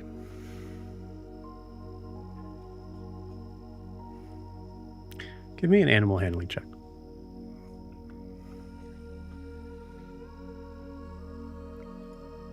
Ugh. 17.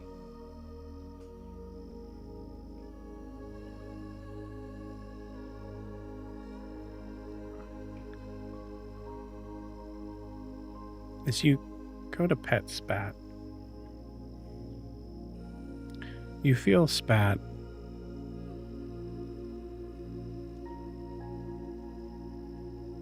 rub their head along yours and turn it, look at you.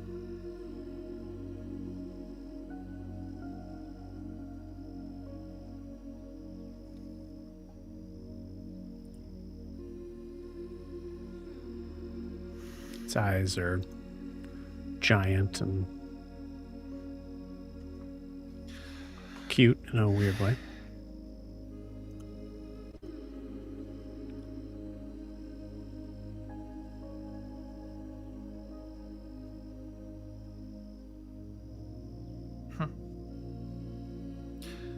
All the things. Still find you endearing, even if you're working with her.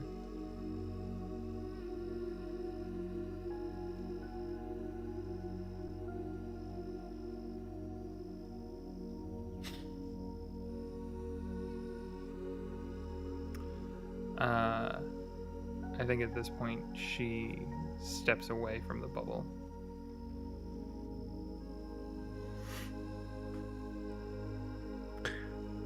There's a very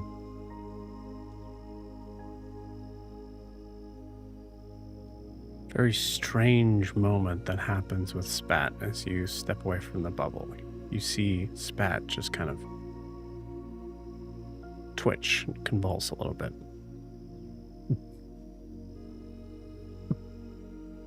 Are you good?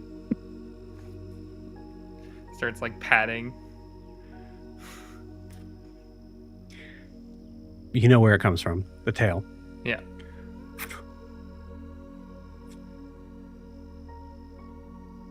Little feather.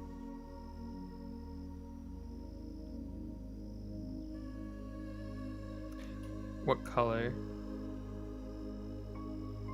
So you look down at it, it looks white first. Then you see a little glint of gold.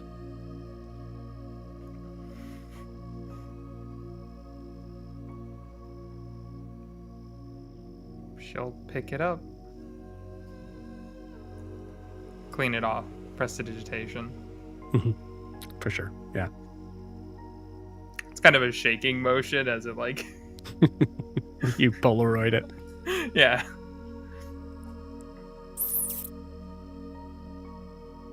What the fuck am I supposed to do with this?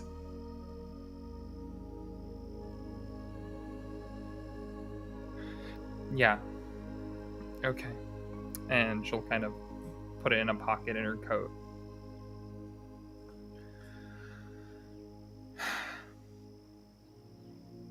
As much as I'd love a drink, I don't think that would be appreciated. Maybe they have like water? I don't know.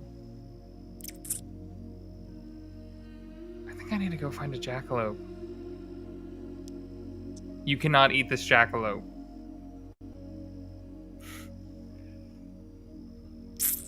Jumps off your shoulder. Starts to kind of run ahead. Yeah. And she'll go try to find Miri. Okay.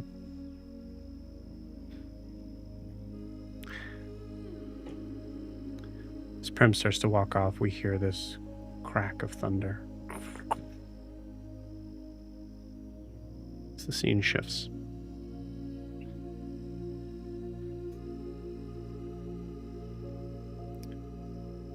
Well,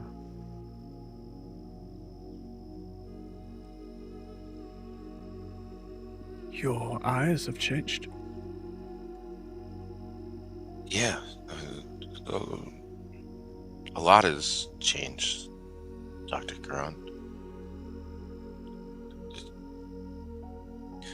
So much has happened since we last saw each other. I'm glad. You were always someone that needed to have things happen.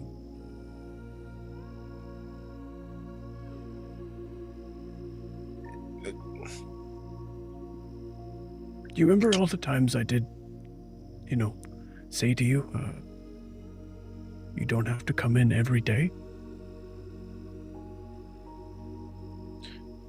Yeah, but I mean, there was always so much going on, so many things to explore and uncover. And Yes, there were so many things to explore.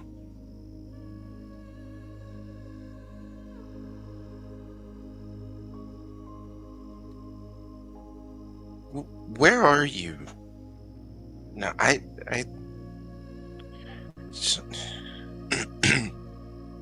sorry for what happened.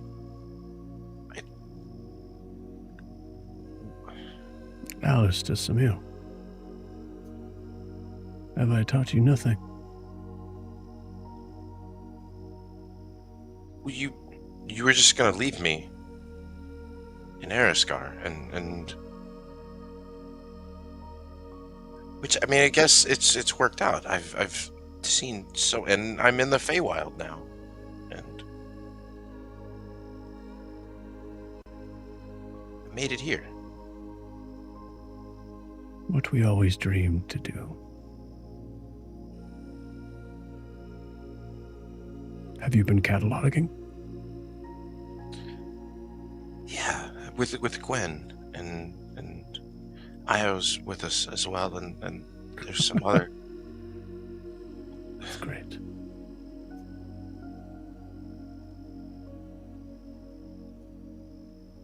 Before I came in here, I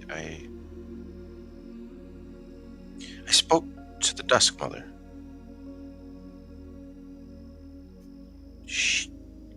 She told me that I was dangerous,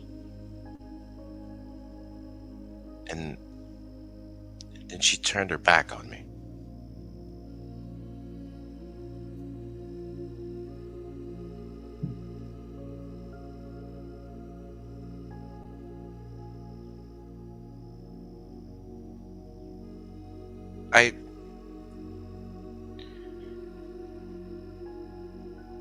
We found a primordial being. Her name is Undulith. And she chose me to carry her. Undulith.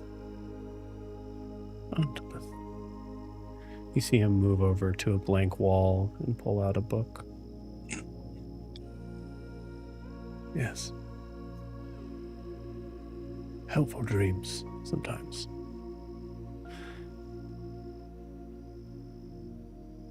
So you found one of them. Yeah, and we have a lead on maybe a second one. Ah.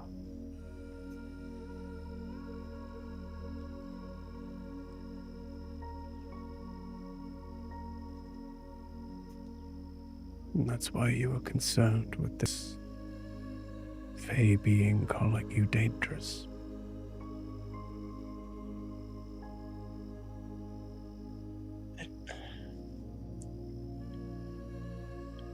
She said I was dangerous because she didn't believe I could control Undulith.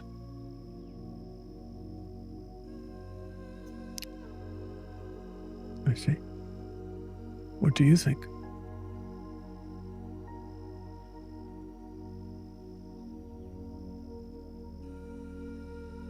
Anyone can. Why wouldn't it be me?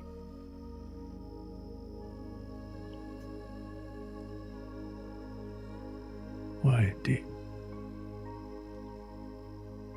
Something that I was never really allowed to teach in school for multiple reasons. We had many students who, like you, were human. And there's always the possibility that some tiefling or half-elf would take offense to it. Something I could say that you could probably appreciate, that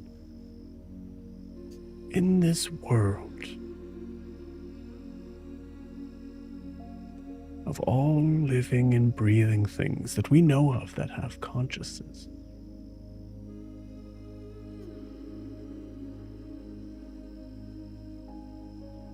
the most dangerous thing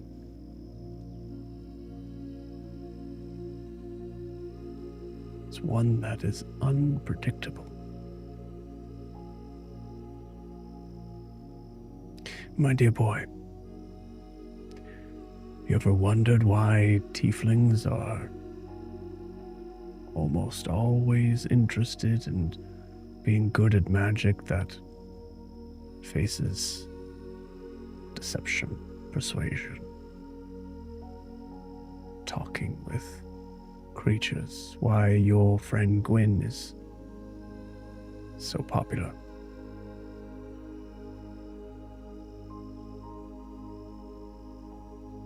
You used to always say that the everyone has traits. It's bred into them.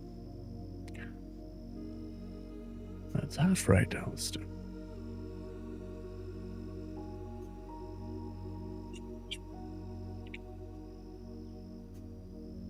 Do you know who the exception is? Humans. That's right.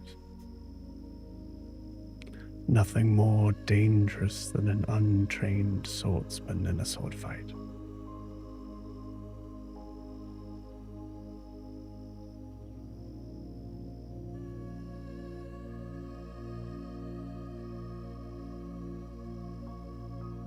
I don't know that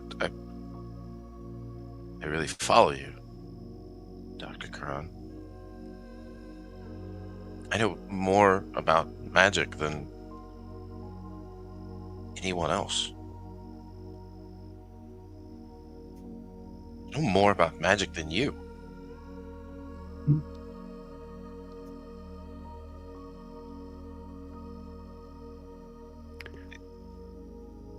And where do your gifts come from?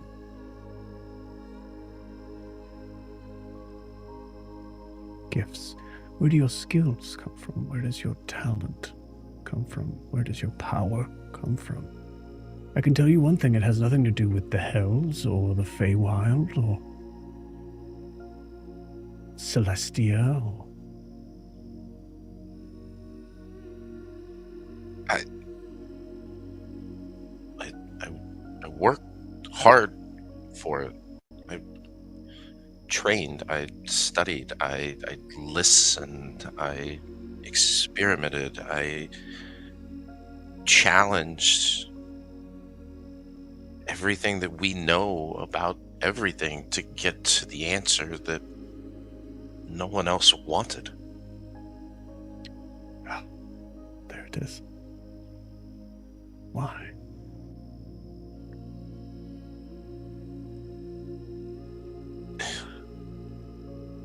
Because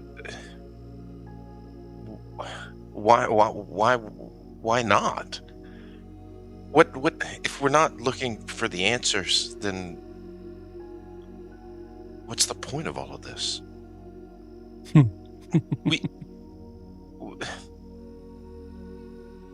Why do you tieflings get to live longer and practice the magic that you do? Why do others get what they get just because? We're not even asking the right questions. What else is out there? Well, Alistair, I was doing what I believed to be my calling, I guess, whatever you want to put on it. I was a teacher. My job was my job, my fate.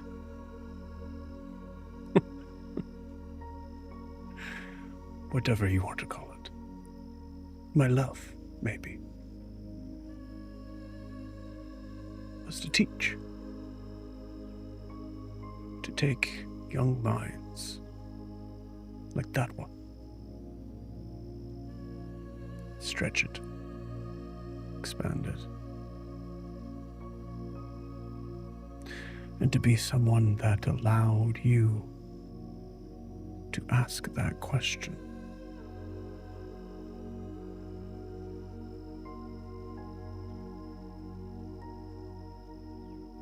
So when a being from any plane of existence calls you dangerous, yeah, you're damn right.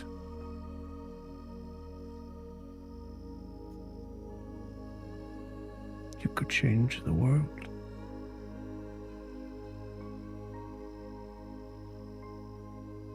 And if time works the same way in dreams as it does in real life, it's very likely that you will.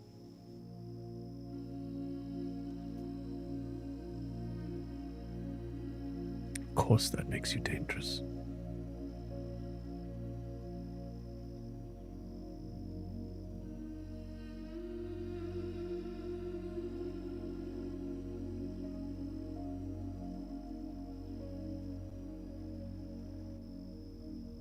Gonna find a way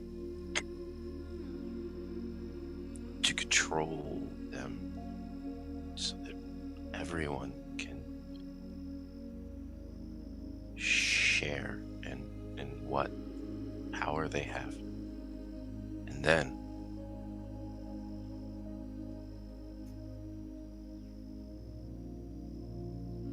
gonna have a conversation with those that have the answers and keep them from us.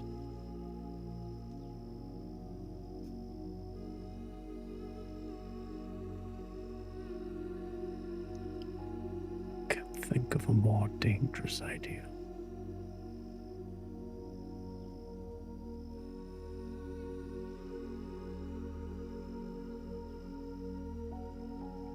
I've missed you.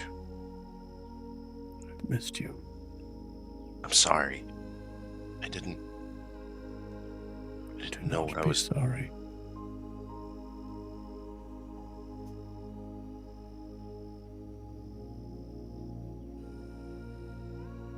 You know as well as I do that fate is not something that I believe in, or I believe should be sought after, if it is at all true. So I think, yes, I think I'm just eating my own words and saying that I think there is no other way that we could have gotten to where you are.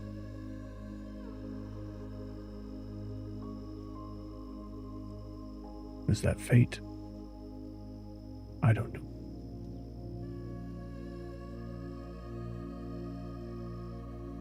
Perhaps.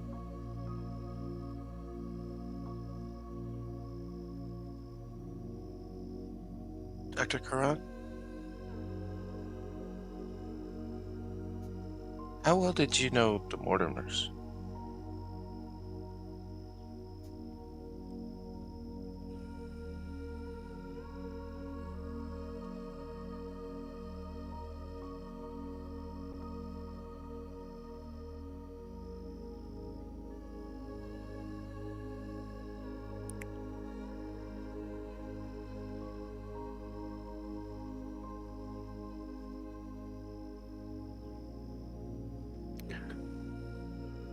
world can be a very cruel place, Alistair.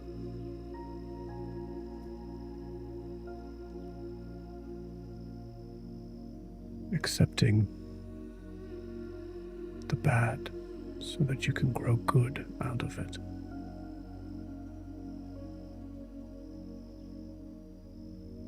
It's all part of the science that we love. I knew.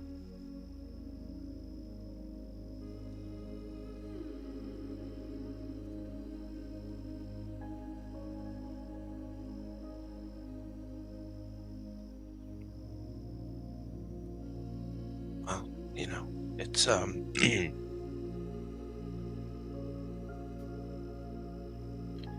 the right tool for the job.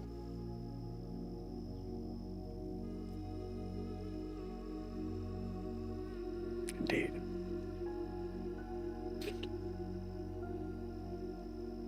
Yeah. Well, Yeah. I think I should check in on my friends.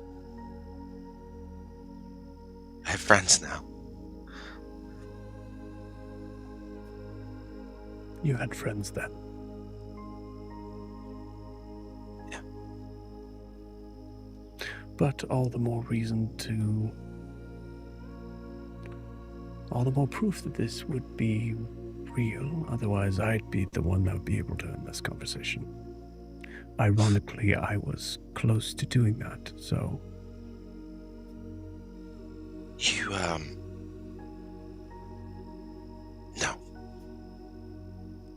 There aren't words.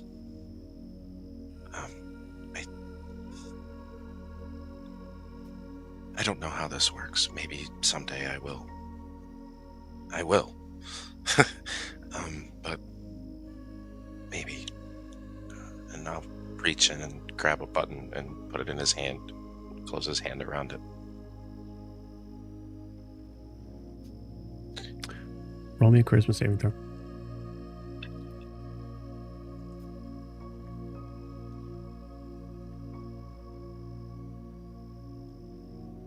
$17. Hold out your hand. And you feel the weight of something in it.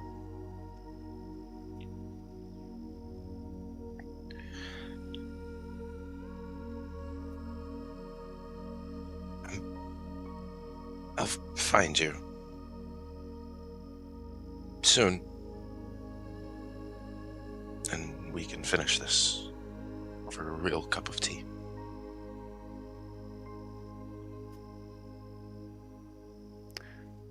It was all real to me.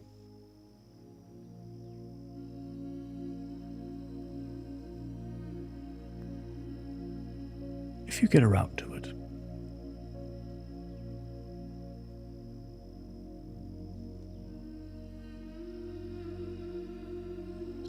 Stares at the floor, stands and walks away without looking at him again.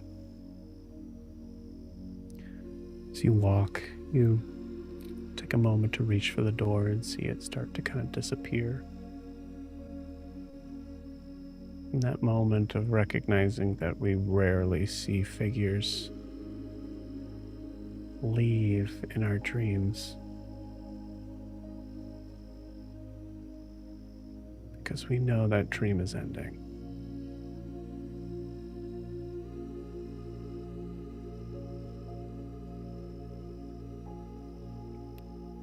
You do feel a very light pop as you land a few inches onto the ground. You see Prim about 20 feet ahead of you. Prem, Hey, are you good? yes, great.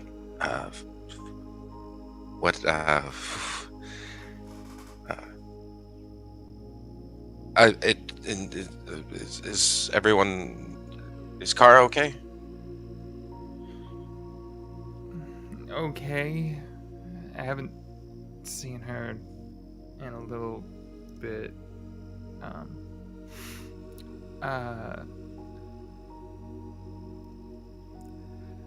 Do you know anything about like a feather thing? Like a weird feather?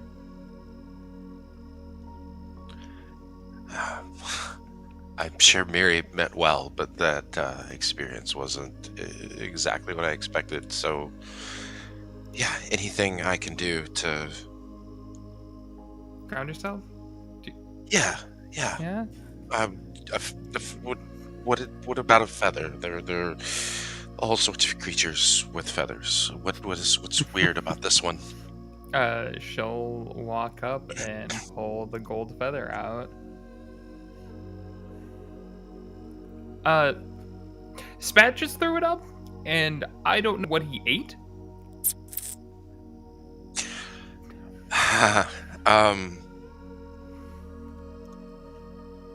You know creatures, so That, yeah,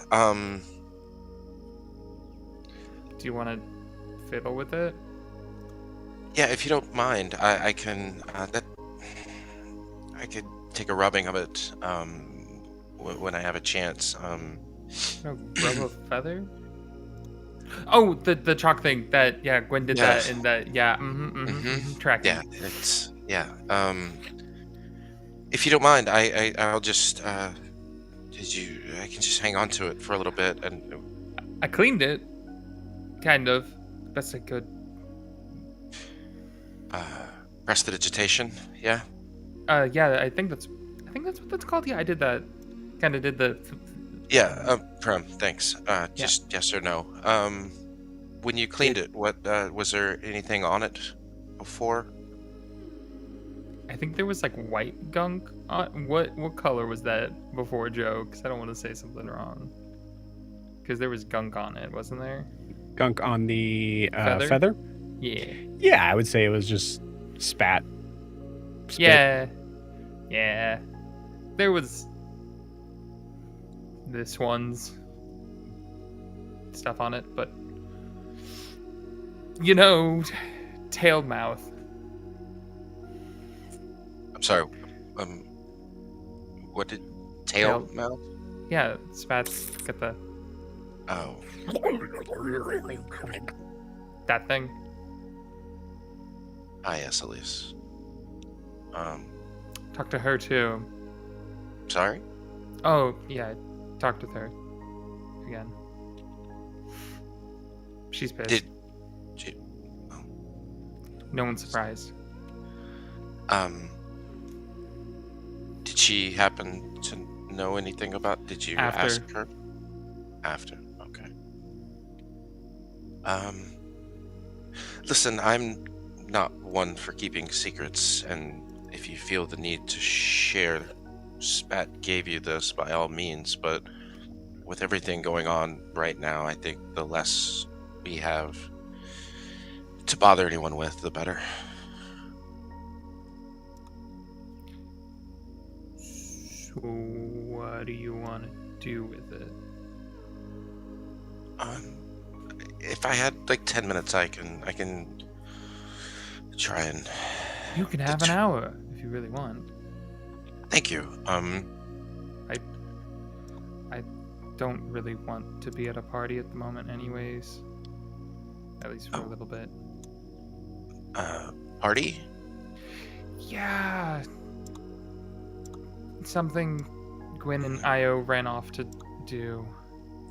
That makes perfect sense for the two of them. Does it? Believe it or not, yes, it does. Gwen What did could y'all do barely... in college? I studied a lot.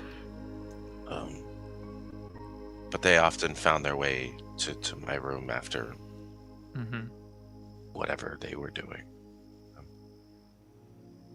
Having a sober friend is useful, as Io used to constantly say as he passed out in my bed. I think there's gonna be two of us going forward now.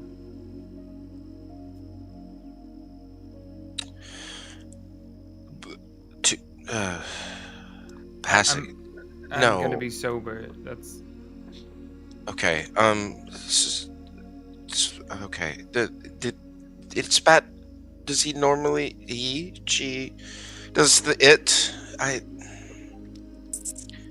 Yes. Usually spit up things. No. Okay.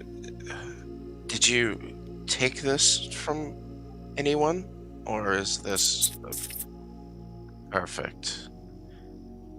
Prem, I'm just going to be fully honest with you. I believe your friend stole that from Kara, which leaves you with a very interesting position. Did you take that from Kara? You did not take that from Kara, correct? Oh, No? Was it another? Did you take it from someone else? Okay. did you take it from its owner? The creature that this came off of, did you take it from them? Did you take it from someone who was given it? Who's plucking golden feathers and handing them out like some token-giving lunatic? As she's looking at the buttons on yeah. Also, you stick a hand in your pocket. Yeah, okay, but it's not like part of you, okay? Like, see, like the difference, like a button, it makes sense. Like it's something you can carve it, it's special, it's theirs. A feather? Like, did they was it part of them? Was this a bird person? Like, is that like part of? Are we dealing with a chicken man, Alistair? Have you lost your mind in the Feywild? A chicken man? The bird people. Aarakocra? Those ones. I can't believe that it was a few weeks ago that you all screamed at me for mentioning your half-orc heritage. You To be can't fair, I remember wasn't the there for name that. of a... I walked away. Nothing untoward was said. Yeah. Just Do we want to rehash that right now? no. However, you should at least know that there are other creatures besides Aarakocra. We briefly traveled with an individual that belonged to a group of people known as Aimea's first people. They were here before South Aimea came in towards North Aimea, chasing the living light. Mm-hmm. He had wings as well. Was he an Aarakocra? No, never really asked what his people were formerly called, but they were descended from Celestials. Oh.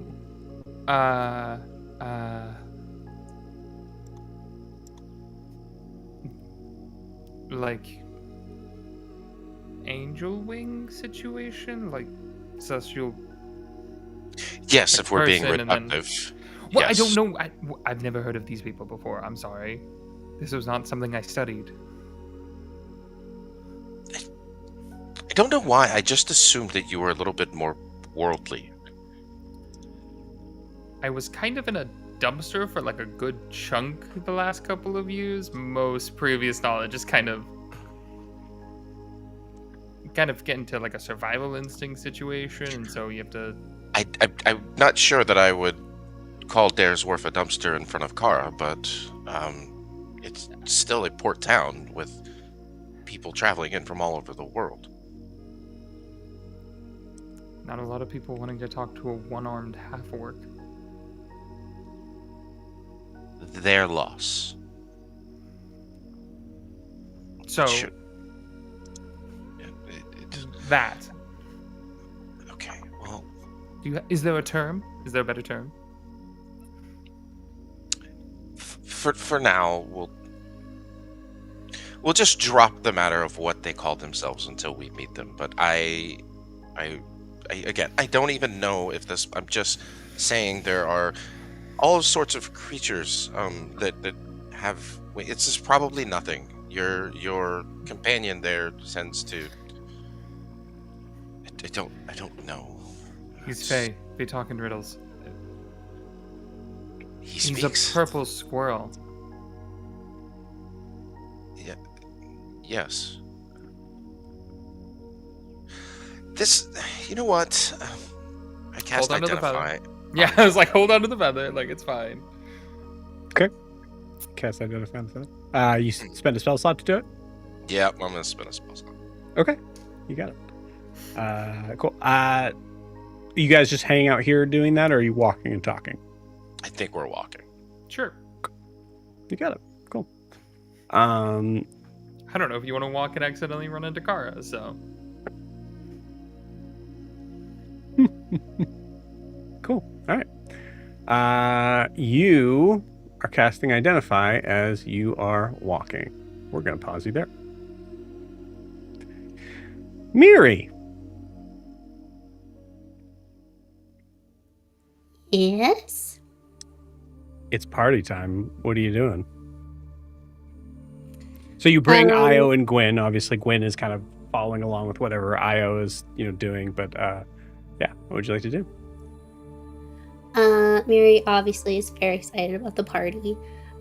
She is concerned that Io and Gwen really aren't going to get the vibe. And so she just kind of put them off to the side like fluffing mushrooms. Like she told them that was really important. So all around the edges of like where they are, they're just kind of like honey mushrooms, making sure they're happy, testing their glow, things like that. Are these, I would say like with these mushrooms, are they like mushrooms about this big, like toadstool mushrooms, like this size? Yeah, cool. I love it. Yeah. And then she has appointed herself, as they will find out. She's the. Well, I'll tell the title later, but she has to get ready, and so she does go find Bella because she's gonna need like a bigger cape than her pink one that she has now. Beautiful. She's already fixed her headdress, so she usually has like a little thing of pink roses, but now she's put like every kind of different flower you can think of like all around her head, and then her antlers she's got like the Fae version of like fairy lights kind of all tangled up in her horns, so she just needs like the cape to complete the look. Okay, you got it. I'm going to say, Miri, as you're doing that, we're going to have you kind of like run off to try to find Bella. But Io, as you and Gwen are fluffing mushrooms, you see a strange sort of figure kind of pop up from one of the toadstool mushrooms. Another sort of rabbit-looking figure. The first thing you kind of notice is these bright sort of like laser blue eyes. And this long sort of extended, looks like it's like a long hair, but it is right in front of it is this strange sort of like hanging sort of like light orb. As you see this little kind of rabbit with this, as I said, this little kind of like light orb hanging in front of its face. Hi. Hey, how you doing? I don't know. Yeah, good. What are you doing? Miri said, "Fluff these mushrooms. Two-step, the one over there with the pink flowers." Okay. Yeah. Okay. Miri said that. Okay. Yeah. Cool. Well, I guess then you should probably be doing that if that's what you're going to be doing. You're doing it wrong, but maybe unless Miri taught you. If Miri taught you, then I guess you're doing it right. But well, all right, Blue Eyes. How would you fluff these mushrooms then? my name's Graham. Okay. You also Correct. notice, like, at this point, Graham has been standing here long enough that you notice that he seems to be constantly shivering. Are you cold? Because what's with all the What? shivering, the jittering? What? Oh, I'm just excited. Oh, okay. That's what Miri says. Miri says I'm always excited. Do you think you're always excited? I don't know. I'm always scared to say the wrong thing, or do the wrong thing, or think the wrong thing, or be the wrong thing, or be in the wrong place, the wrong time. Do you have problems with your self-esteem or something, man? Why are you always worried about doing No, I don't something think so. wrong? Did Miri say something about me having problems with my self-esteem? No. Okay. All right. Then, Where is Miri? I thought she was right here, out and about helping. I couldn't. Yeah, you turn and tell look and ya. you don't see her. What you do see is at the center of this, like, kind of like strange sort of like, I'd say this, I guess, glade. Like, it's not really like a full like forest. There's only really like a kind of collection of trees that are around, but this big sort of like open sort of area in the middle. And you see there's a long extended dinner table in the middle. No, nothing but chairs and the table itself so far.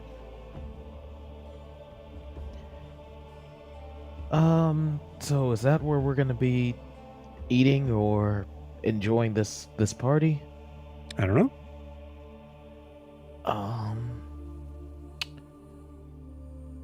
So what is a jackalope party like, or whatever? Are you guys all jackalopes, or No, is no. that... I'm an Almirage. So you're this... Okay, so you're the same thing as who's it? What's it? I don't know what it... I can't remember what his I don't name know who that was. is. Who's that? The guy that called us in here and had us do the really annoying riddles and stuff with the... There's a guy that colored called you in here? stones. He's the one who... That's where we were before we were here. Anyway, does anything need to be done with the tables? The The table. table. I don't know. What did Miri tell you to do? Fluff the mushrooms. Is she your boss? What's 'Cause you boss? Okay, is she the one who tells you... Does she tell you everything that you're supposed to do, think, and feel? I don't.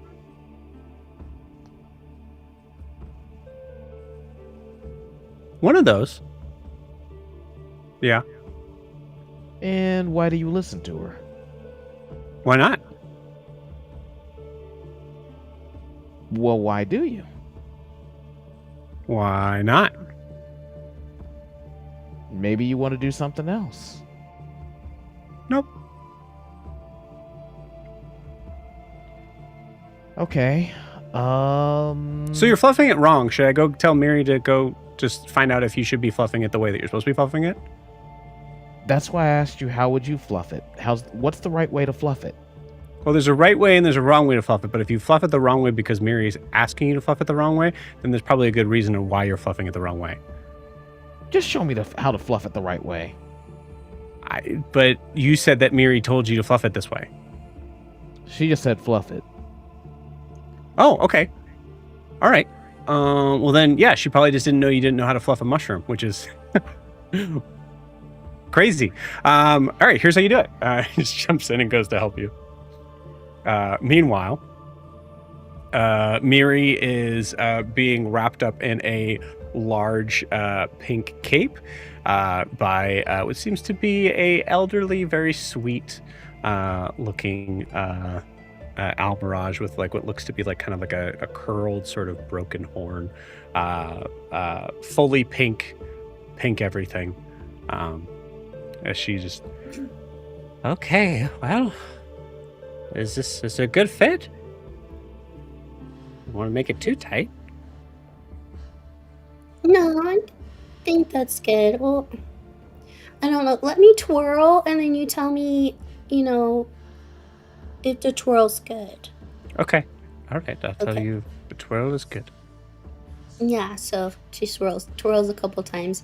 I mean, is it floating? Is it draping? Like what? Come here. And she like Okay. tightens it a little bit. Okay, try again. Okay. All right. 2 more twirls. Yeah, that'll just about do it, I think. Okay. Perfect. Thank you, Bella. You're welcome. So, What are you wearing to the party? oh, just pink. Got That's, it. kind of my thing. I mean, it's kind of my thing too, but it's fine. Right, but I am fairly older than you, so by a couple thousand years. You don't know. I could be older than you think. There would be signs. Well, who is coming to the party? Is all your friends coming to the party? Yes. I think so. I don't know about Kara, but I think so. That's but the Graham, That's the maybe you were talking about. he's a maybe. Yeah. Things got a little lot. So I talked to the Dusk Queen, and so I don't know. Maybe they'll come. But Io and Gwen are, well, I told them to fluff some mushrooms. Just because, Because it's Guys. easy and there's really only one way to do it. Oh. I guess I just assumed they knew. But Oh. that might be a problem. Okay. Well, I'm gonna get back, but you know your part, right? And then Graham's gonna help me do the opening ceremony. And then You tell Graham to not step on my feet until the time is right. I mean, if I tell him that, he's just gonna get more nervous. So I think that we should just let him step, All right, okay. You know me, I'll make it look good. I am a performer after all. I know, that's why you're at the head, but I mean not in front of me, because I'm Right, the head. yes. Okay. Because age before beauty is not something that we do here anymore.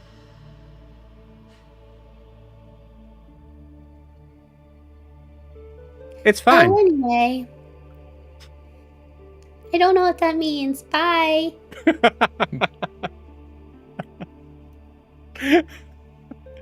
Miri, you walk off. You notice that as you pass by, I shouldn't even say pass by. I would say most of this area is pretty kind of close together.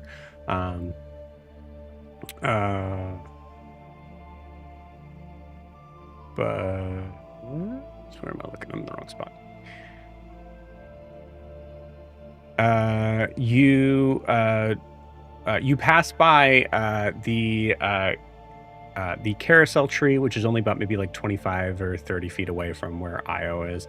But being under it, it reminds you that there's someone that you have not invited to the party just yet. I'll run up to the tree and see if I can hear any music. Okay. Yeah, you hear a very beautiful, sorrowful tune being played. As you look up, you see Mistress Pavia,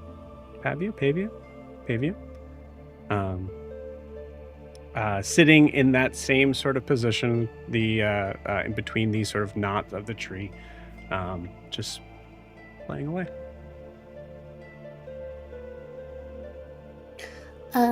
Miri starts humming along with the flute and climbs up to the tree so she can see Mistress Pavia better. She finishes the phrase and ends it. Hi. Hi. Do you want to go to a party? Okay. Okay. Right now?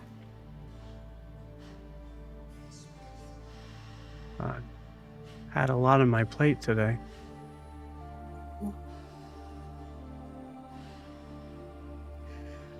Okay. Well,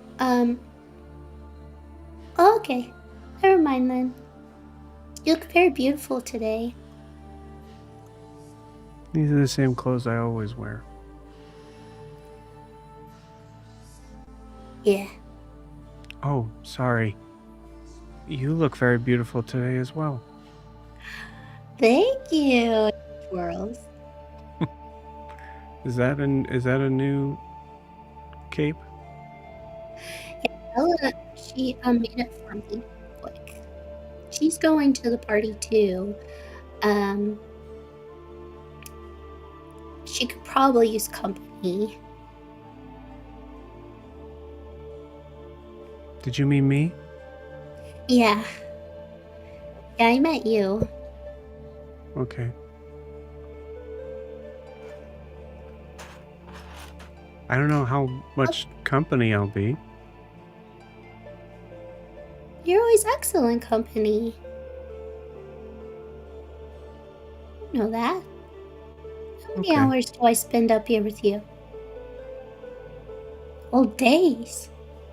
Days, yeah. That's true.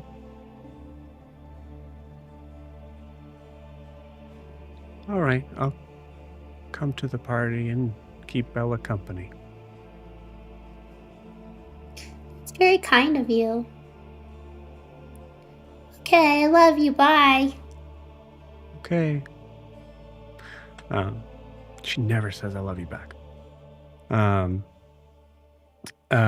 But as things are starting to pick up, Io, you were taught how to fluff the mushrooms correct, just in time for Miri to see you fluffing them correct.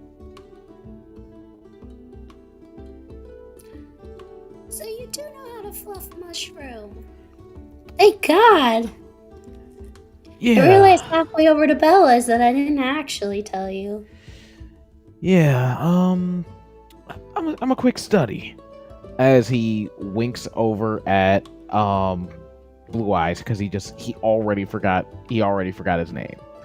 Well, Miri, actually, so what really happened was that he was fluffing it wrong, and then I asked him if he wanted to know how to do it right, and he said that you told him to do it this way, and then there was a long conversation that happened between us on this where he asked a lot of questions about me and what I thought was right or wrong or whatever, and then I kind of just was like, you know what, maybe it would be a strange thing if you were asking him to kind of fluff it wrong, so I figured, I would help him fluff it right. Hey, Miri, did you make that cape yourself?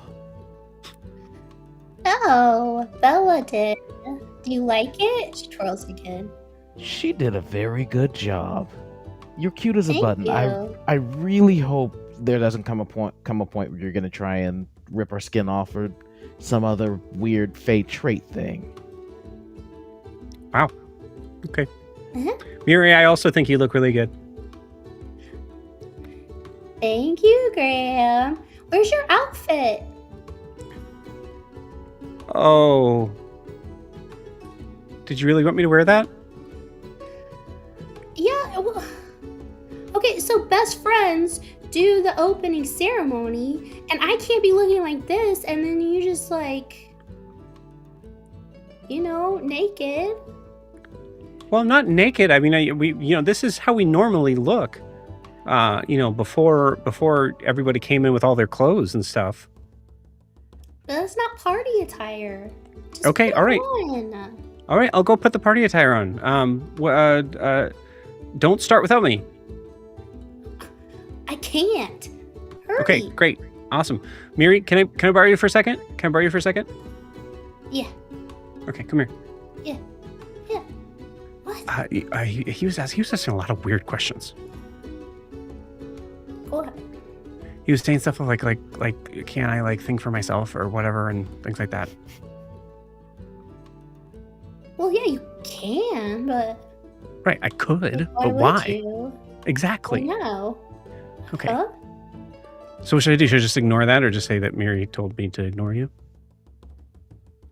Tell him Miri told you. Yeah. Okay, He'll I'll do get that. the message. Okay, great. Oh, someone's coming. You see him dart away. As you see Kara and the Dusk Queen show up.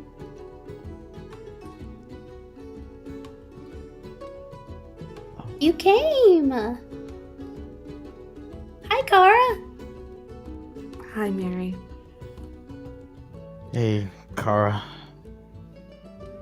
Hello.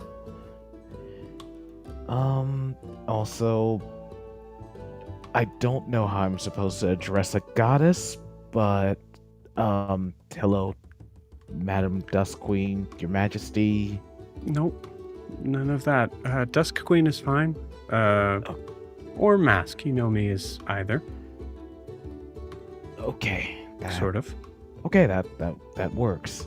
Also, sorry, Miri, with the whole weird treatment or whatever. It's just, I feel like every time you meet a different group of Fae people, there's like an entirely different culture, and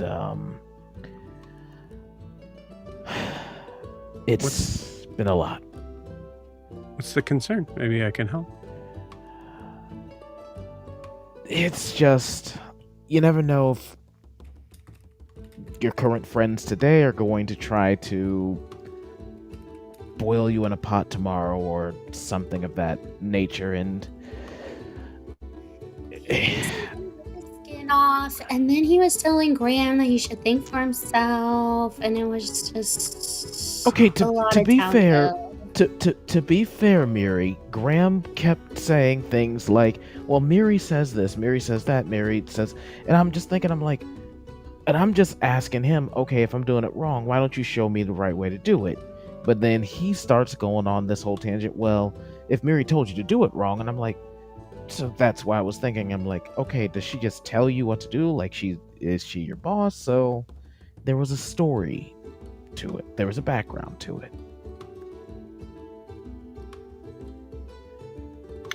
Okay. I well, just look at the Dusk Queen. I don't. Yeah. You see the Dusk having the sorry. The Dusk Queen is like this air of like normalcy that is I think probably pretty disarming for all of the normal Fae creatures here as they go. There's no one's boiling anyone or flaying them alive here. I know. Miri sometimes says those things because she's heard them in stories of other places. Fair. But just don't get on our bad side. Yeah, something's telling me that's a very bad idea. Yeah. So. But it's okay. For what it's worth, you're safe with me.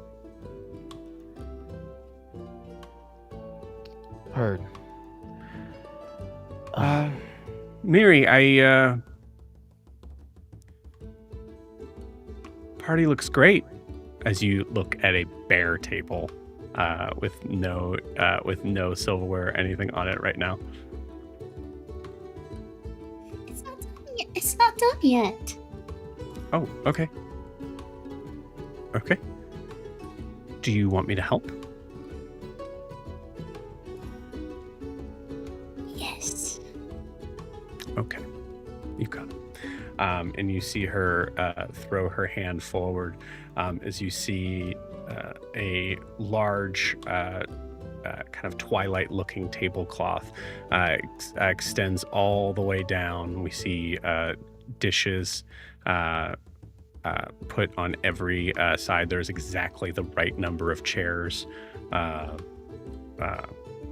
And there is a fork and knife on each side. And then there's like little wine glasses. Okay, now we're ready. Joe, Okay. Yes. as I look around, anything I see out of the ordinary? There is nothing you see that is currently out of the ordinary. However, give me a perception check.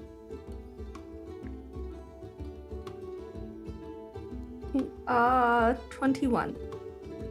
21. Cool. With the 21, you do see in the far distance, probably maybe like 50 feet away, there looks to be Alistair and Prim. You notice Alistair's moving slower than normal. I think with a 21.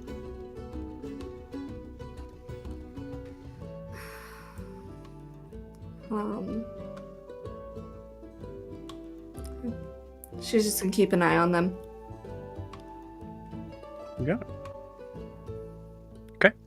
Alistair and Prim, you guys are making your way to the party.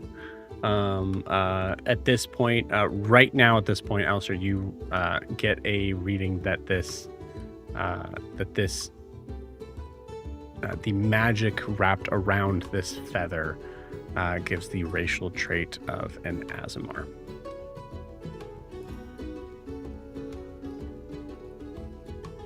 Well, it definitely came from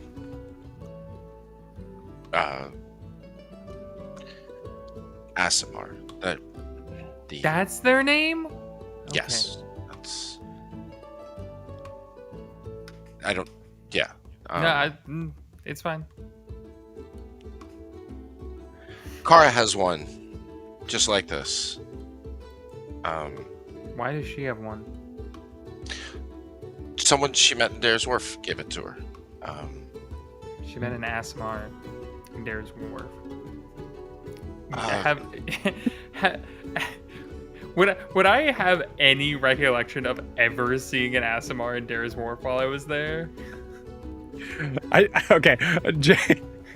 Joe was wondering if Prim was saying Aasimar on purpose. It's very similar, but I would say it's Aasimar, or Aasimar, either one. I thought that was really funny for the second. I thought it was Prim. No. She's saying Ass-Amar. Good. Yeah, because that's what it sounded like. Alistair said, and that's what she took a second to pause initially. It was like, I could make fun of them, but I'm choosing not to. I love that, and I am full on board for it. Anyways, would I know them? I don't. I was gonna say, I'm like being over by where she was. I can't think of a specific spot where you would run into an Aasimar. Yeah. Nope. Or an Aasimar. Yeah. Are you sure? There's Wharf. Aasimar. You keep saying it Aasimar. With a Z? No. Yes. Yes, Prim, with a Z, if that helps. She didn't tell me much beyond anything. We're not exactly super close, if you haven't noticed. Why is that? I'm sure that feels more complicated than after I said it. Yeah. As you look up, you see Kara staring at you guys in the distance. Yeah. Yeah. But maybe she'd be willing to talk to you about it. It certainly seemed important to her. The feather or your two's relationship?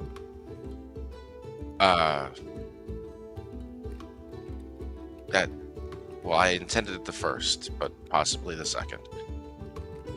Okay. I feel like the first one might be easier than the second.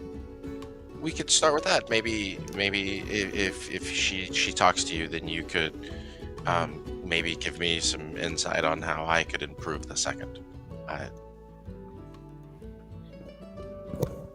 I mean, you seem like a great guy to me, so yeah, sure. Thank you. I'm just being honest. You have, like I've said, I trust you.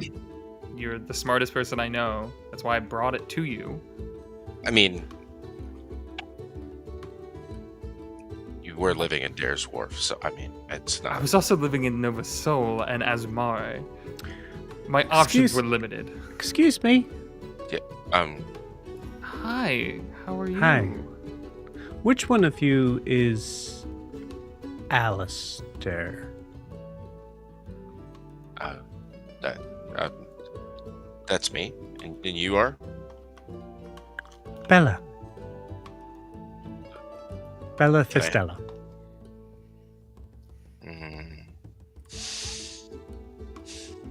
Nice to meet you. Nice to meet you as well. I just think it'd be important for both of you to know how excited Miri is for this party. Who's Miri? Strike one, Alistair. It's your hop off. The little jackalope with the hammer. That one's. It's named Miri. Bella's gonna fuck you up, dude.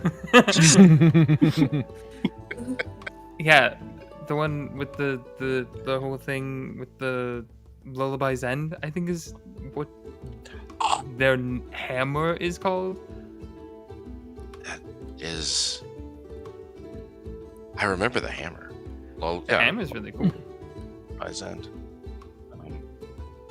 It's ripping. So the hammer's throwing a party? The thing that uses the hammer. Are they close enough now? For Yeah, the you guys are party? only Yeah. like 20 feet away at this point. Okay. Alistair, are you feeling okay? Yeah, the dreams are interesting. Yeah, I'm good. I probably should have taken you up on that. But I helped fluff mushrooms. Your services are much needed. Yeah. Can I talk to you guys before the party? Yeah, of course. Anytime you name it, anything you need, we'll be there. Hi. Hey, where'd you come from? Hello. The carousel tree. Huh. Alright, that tracks. Yeah. Good to meet you. I'm I'm Mistress Io. Pavia. Nice to meet you, Mistress Pavia. Hi. Can I talk to you guys in private? Oh, I understand. Miri, have you seen Bella around? It's just to kind of walk off. That way. Bella's plotting Alistair's death.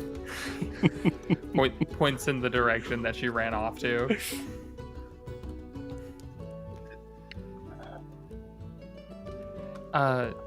Carousel tree, I guess, because no one's over there. Yeah, makes sense.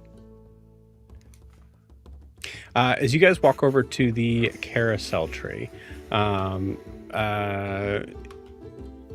would say, Prim, you kind of get the idea that, like, oh, this must be the carousel tree, because you notice that it is shaped, the, like, branches themselves are shaped kind of like a circle, in giving this, like, sort of like Ferris wheel type of look.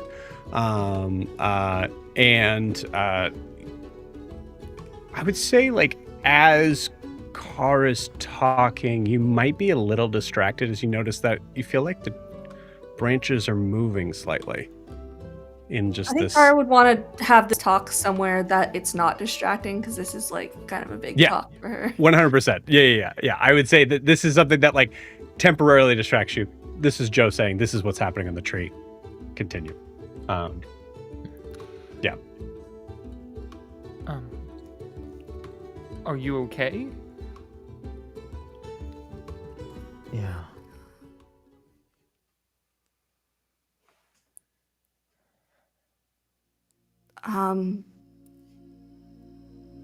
No.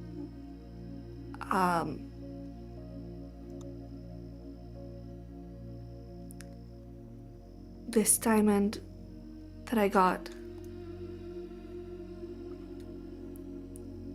it will destroy the Queen of Air and Darkness at a cost.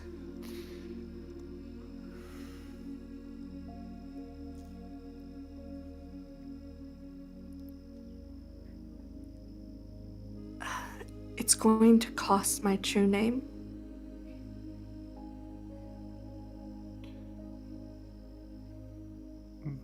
What does that mean? It's the memory, the essence, the knowledge, the existence of that name. That person would be wiped from me, from you, from...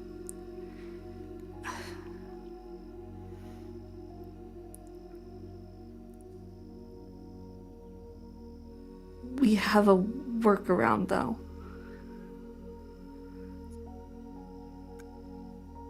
How solid of a workaround? As solid as a god can offer. What are you saying?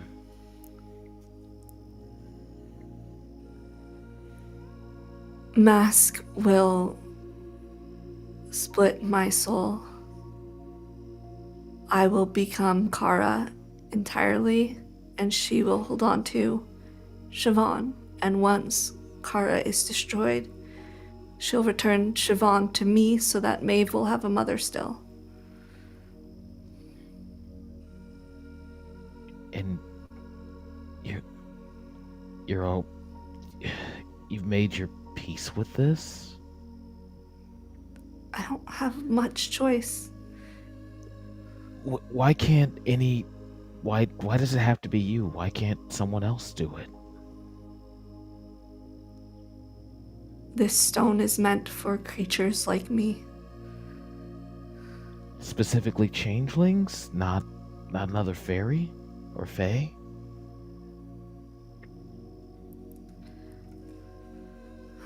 Yes.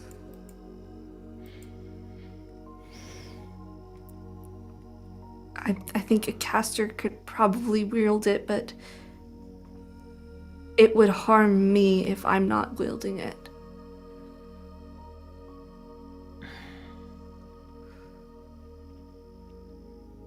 So what you're saying is to keep moving forward. It really does sound like we might not have much other recourse. Kara will probably be like I was before. So I will be different, and I won't remember Maeve as my daughter, but Mass is going to make sure I have the motivation to find her so that the fight continues. There is another issue, though. Since I've pulled this stone, if I die, I cannot be brought back.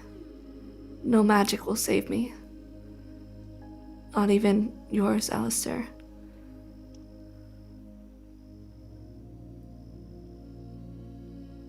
Who'd you make this deal with? That's not part of the deal. That's the cost of pulling this stone. Okay, but who'd you make the deal with? Is this a deal with your god or deal with The deal to split my Fae? soul is with Mass. As a Fae creature or as a god? As my mother. Well, you can't do it. I don't have a choice. Well, you made a deal with me back in Araskar, or Siobhan did, or whomever, and the deal And you was, would get Siobhan back. well, then Siobhan still has to help me. She will.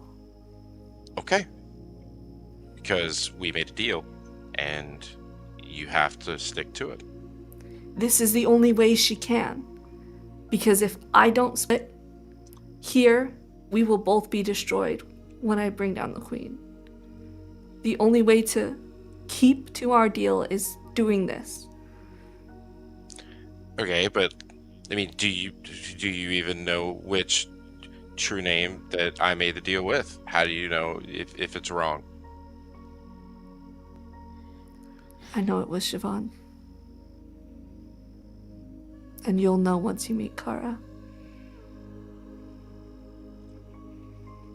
So, once this happens, essentially the you that we know right now will die. Forever. Then, once we get this new Kara, she might not have any recollection of who or what we are, and then she'll eventually die. She'll know who you are. She'll know the mission we're on. But she will know that this mission ends in her death. And then the you that we, if everything actually works, that we rejoin with is going to be a Siobhan. Yes. But will Siobhan know anything that's happening here? I mean, once she gets her daughter, that was her goal. She should. We're going to try to maintain parts of that memory. But if that happens, the only thing that's fair to that Siobhan and Maeve is to let them go home. That's all they want. You think it was different as I am now? But the you that's here is the one making the deal. I want some version of you to be happy someday. That's not what I'm fated for. Bullshit. Fate's a choice. You've brought some spark of light to at least my life, and I'd say pretty much everybody here. You deserve some of that light for yourself. And the only way I can do that is if a piece of me is left behind. But you needed to know, you had a right to know what was happening. And you needed to know that I cannot be brought back. As long as this diamond exists, since I pulled it from that pool, I cannot be brought back. In other words, the die's already been cast, the pen's already met the paper. How can we help you handle this burden? You can help me enjoy my last night with you guys.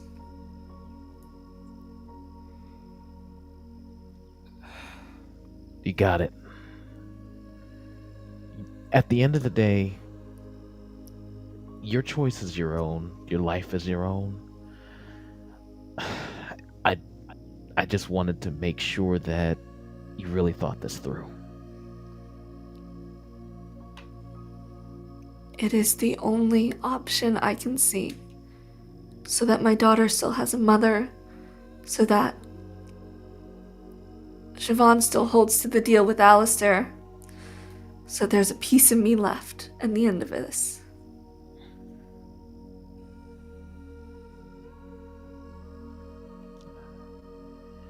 All right. Then I swear I'm gonna abide by your last wish tonight. Tonight will be a night of celebration.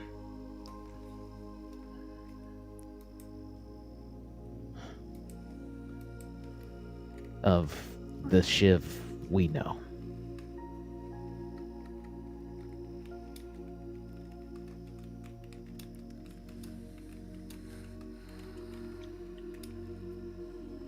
The big sister that I don't know if we wanted her at first, but we ended up getting.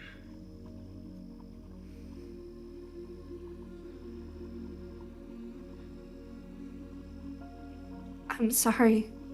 I couldn't find another way. I didn't know the cost when I went into that pool. We're only mortal, Shiv.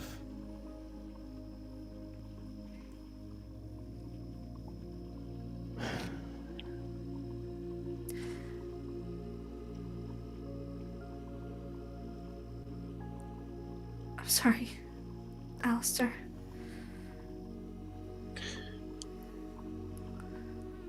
What happens tomorrow? She splits your soul? And she'll hold on to the piece that is Siobhan.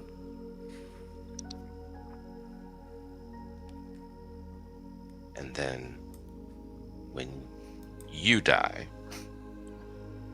she puts that soul into your body? Yes, when Kara's true name is destroyed, the deal is the Dusk Queen can enter the Unseelie Court and place the soul back in my body. But if I die before then,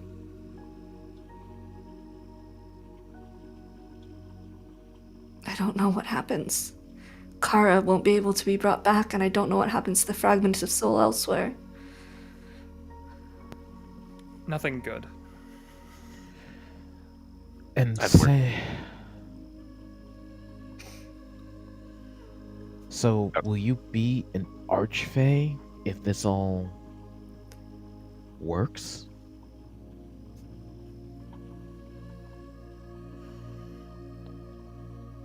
I don't know.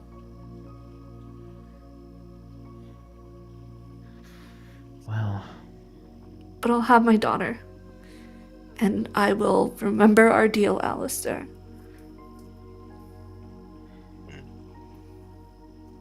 Is this what you want, or is this just the best you think you can get?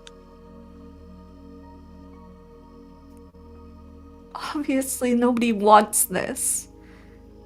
But sometimes Okay. you get dealt a shitty hand and you have to do with it what you can. we're all players in a cosmic game that we might be able to change the rules someday, Al, but today ain't that day. I don't have to do it today. I have to do it tomorrow. Don't. Whatever you're gonna do, don't mess with this ceremony. You could destroy both of us. Hey, you need to die, right? Alistair.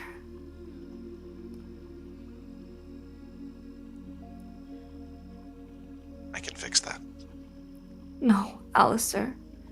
Please. I don't need to die. I need to store a fragment of myself somewhere else. Okay, I'll figure it out. No, you don't have to figure anything out. You don't have to fix everything. I just need you. And Gwen and Io and Prim and Miri, just the 5 of you tonight with me. There's nothing to fix. There's nothing left to fix. Let's just honor her wishes, Al.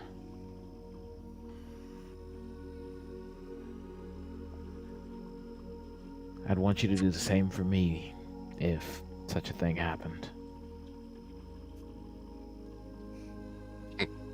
Okay. Insight check on Alistair. I want to see if he's like plotting or if he's actually like, okay, fine, I'll let you do you. All right. Well, can you beat an 8? Does a 26 work? It does. Math is yeah. hard, but I think that works. He's got a plan. Sorry.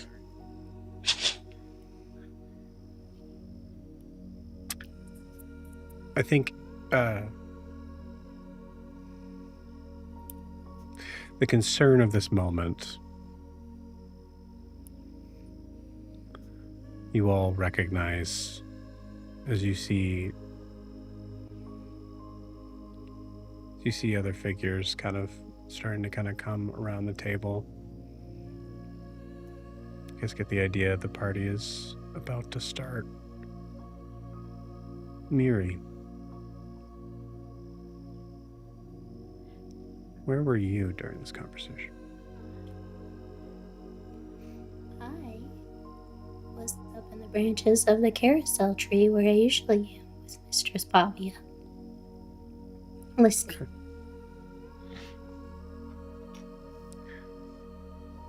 I think eventually you all are starting to move towards the party. Miri, is there anything you want to do here? I'm gonna drop out of the branches right in front of Alistair before he can leave. Okay.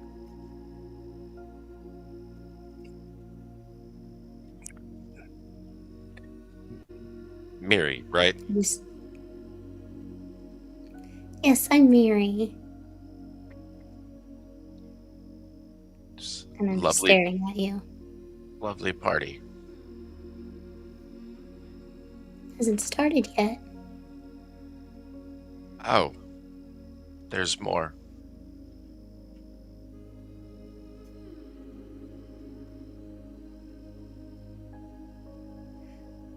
I see him.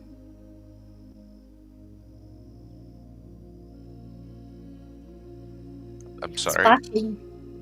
You were what? You were watching where? When Kara was talking, I was watching you.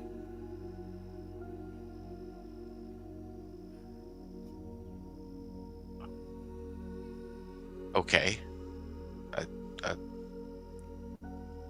then she's gonna take her hammer and sweep your foot so you land on your butt.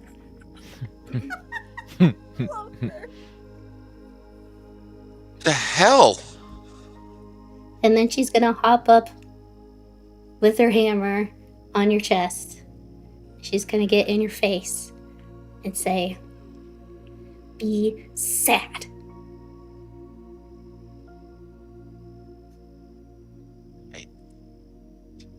I am sad. Are you, Alistair? Can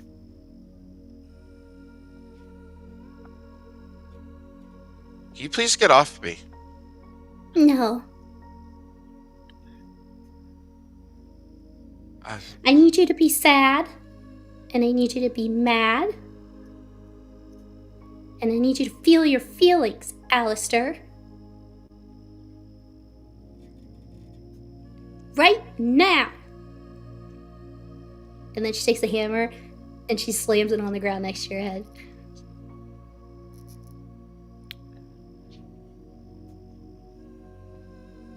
You're not going to ruin my party, Alistair.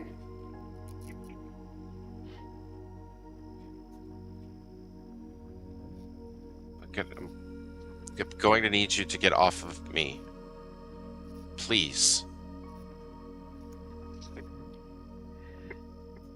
She steps off your chest. Miri, Mm-hmm. turns around. Everything okay? Yeah. Why? Or is everyone waiting? Graham is hiding behind that fluffed mushroom over there. Okay.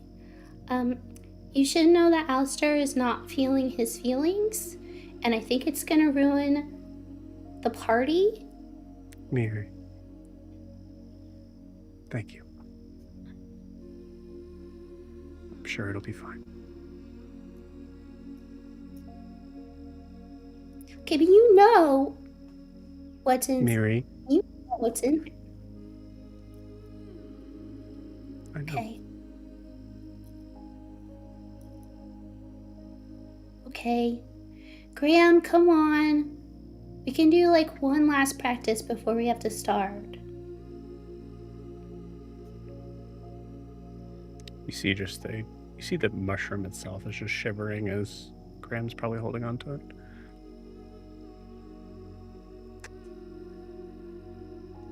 Alistair, as you go to get up, you see a hand extend down.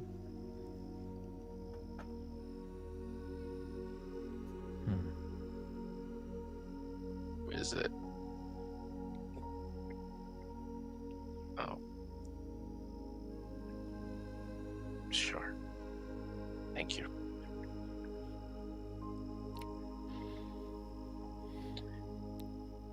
That was inappropriate.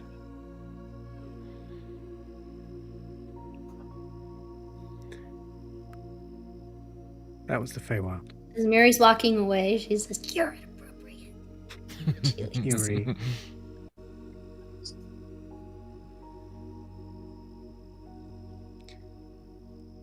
I'm not going to apologize for her.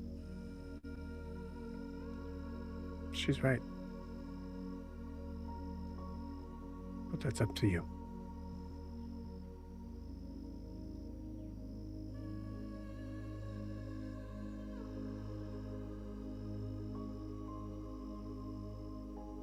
I know you can do more. What I don't know is why you choose not to. And for that,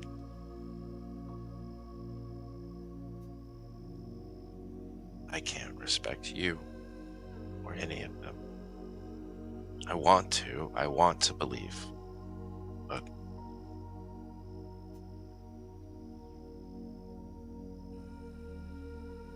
the universe requires balance, and you are not it.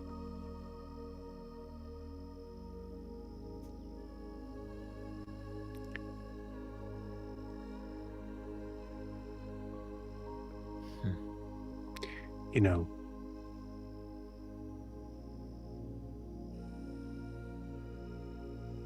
that's not a new idea.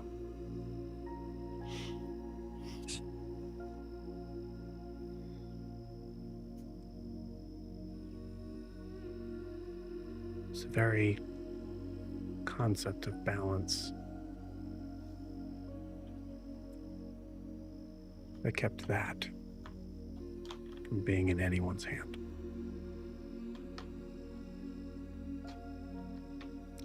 But you don't have to respect me. You should respect her.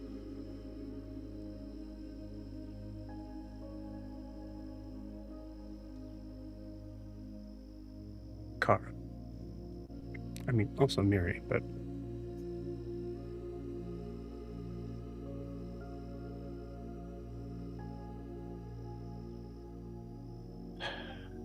I'll respect whatever she wants to do.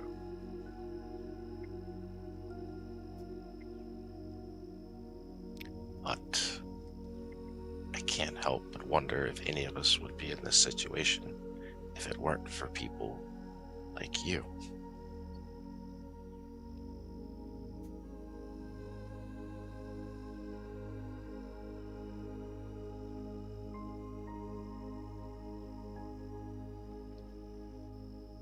you're right. So thank the gods. She has people like you.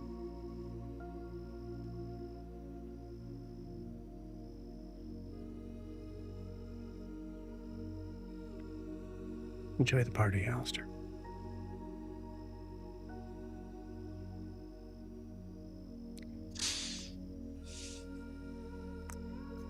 We see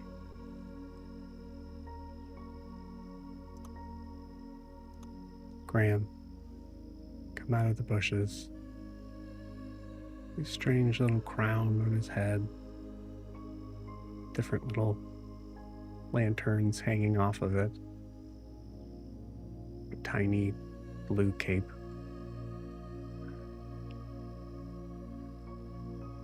Everyone's looking at me.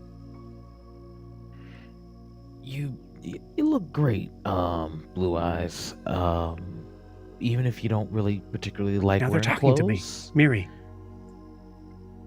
I know, it's awesome. Come on. Hey, It's time to start. Okay. I don't think you look great. I think you look great too. Thanks. We practiced this so many times. It's gonna be so good, Graham. Okay. All right. You ready? Yeah. 1, 4. Okay. And so, as everyone, hopefully, we waited until everyone's around, gathered Yes. around the tables. And then Miri and Graham go up at the head of the table, like away from people, on kind of like a raised, like tree stump as like a stage. You know, that's good size for 2 little rabbits. Beautiful. And Miri, does an elaborate like curtsy with her thing, and she gets Graham to like do a bow, and she says, "Hello, everyone. Welcome to our welcome party.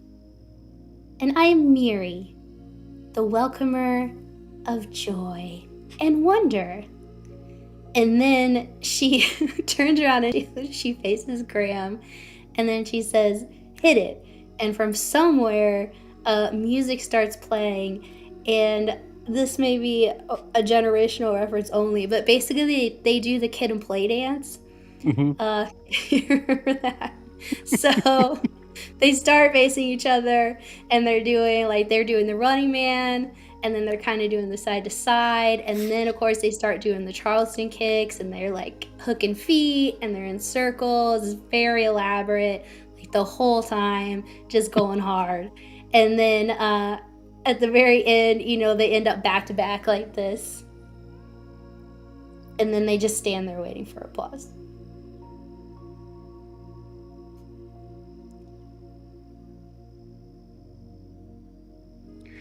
They're not applauding. Oh, okay. Here we go. Okay. Oh, okay. Oh, that was so good. Yeah. Was I supposed to Okay. step on Bella's foot or something? No, that's later. Oh, Okay. So, the other thing that's happening is as they're like doing their dance, you start to see like magic, like dusky kind of moon petal magic that starts swirling around and going up higher and higher. And then as the applause starts is when the magic unleashes, and it starts to spread over the whole party. And you start to see food appear on the table. You start to have like the lanterns light up that have like firefly strands, and you can see actually things moving within the lanterns if you want to go check them out. It suddenly smells like lavender and fresh earth and nighttime, and the party has officially started. Beautiful. I didn't even realize I was muted. Yeah, I meant to say, right after the dance, Io was doing the whole whistle, and then like nice. very dramatic That's cheering. what released the magic. That's what I needed. Beautiful. And then at that point, like at first, Io was just putting on like a good show to make sure everybody felt good. But now he's like, okay, this is actually all right. And he's like, y'all gotta show me how to do that later. Kara. As you're watching this, what's going through your mind?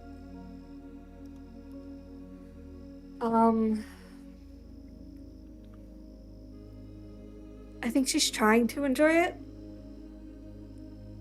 But there's a certain level of loss, knowing that in a way, part of her is going to die in the morning.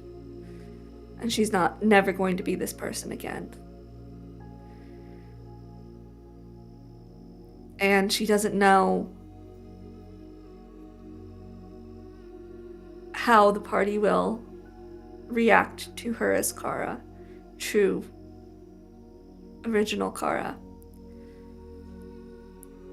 And then, of course, there's the fear that if at any point they don't succeed, she is lost anyways. The only way forward for her is to bring down the queen and become Siobhan entirely, which brings with it more than just that loss, but the heartbreak from Hadrian. Because all the love, her entire life with him is part of that sacrifice as well.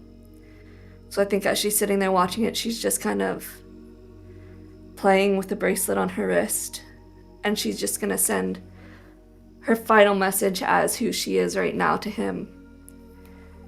And she just says, I hope you know I love you, and if anything happens, you're one of the best things that ever happened to me.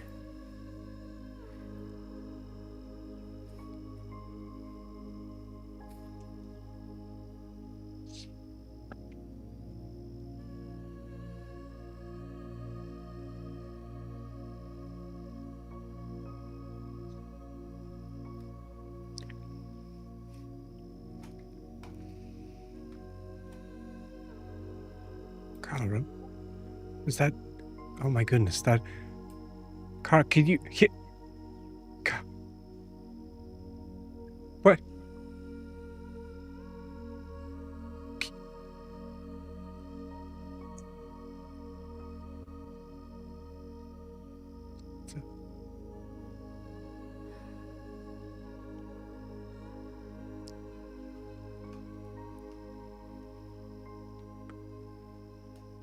You feel a gentle squeeze on your hand from Mask. She squeezes back.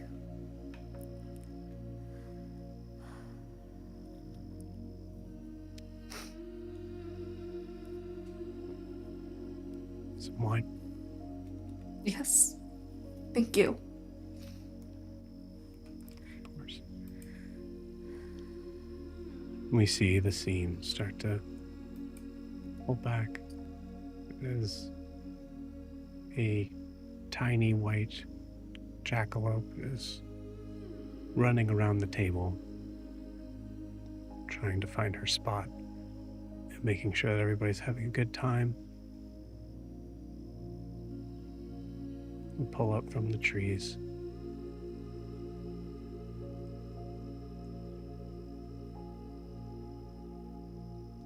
To the sky,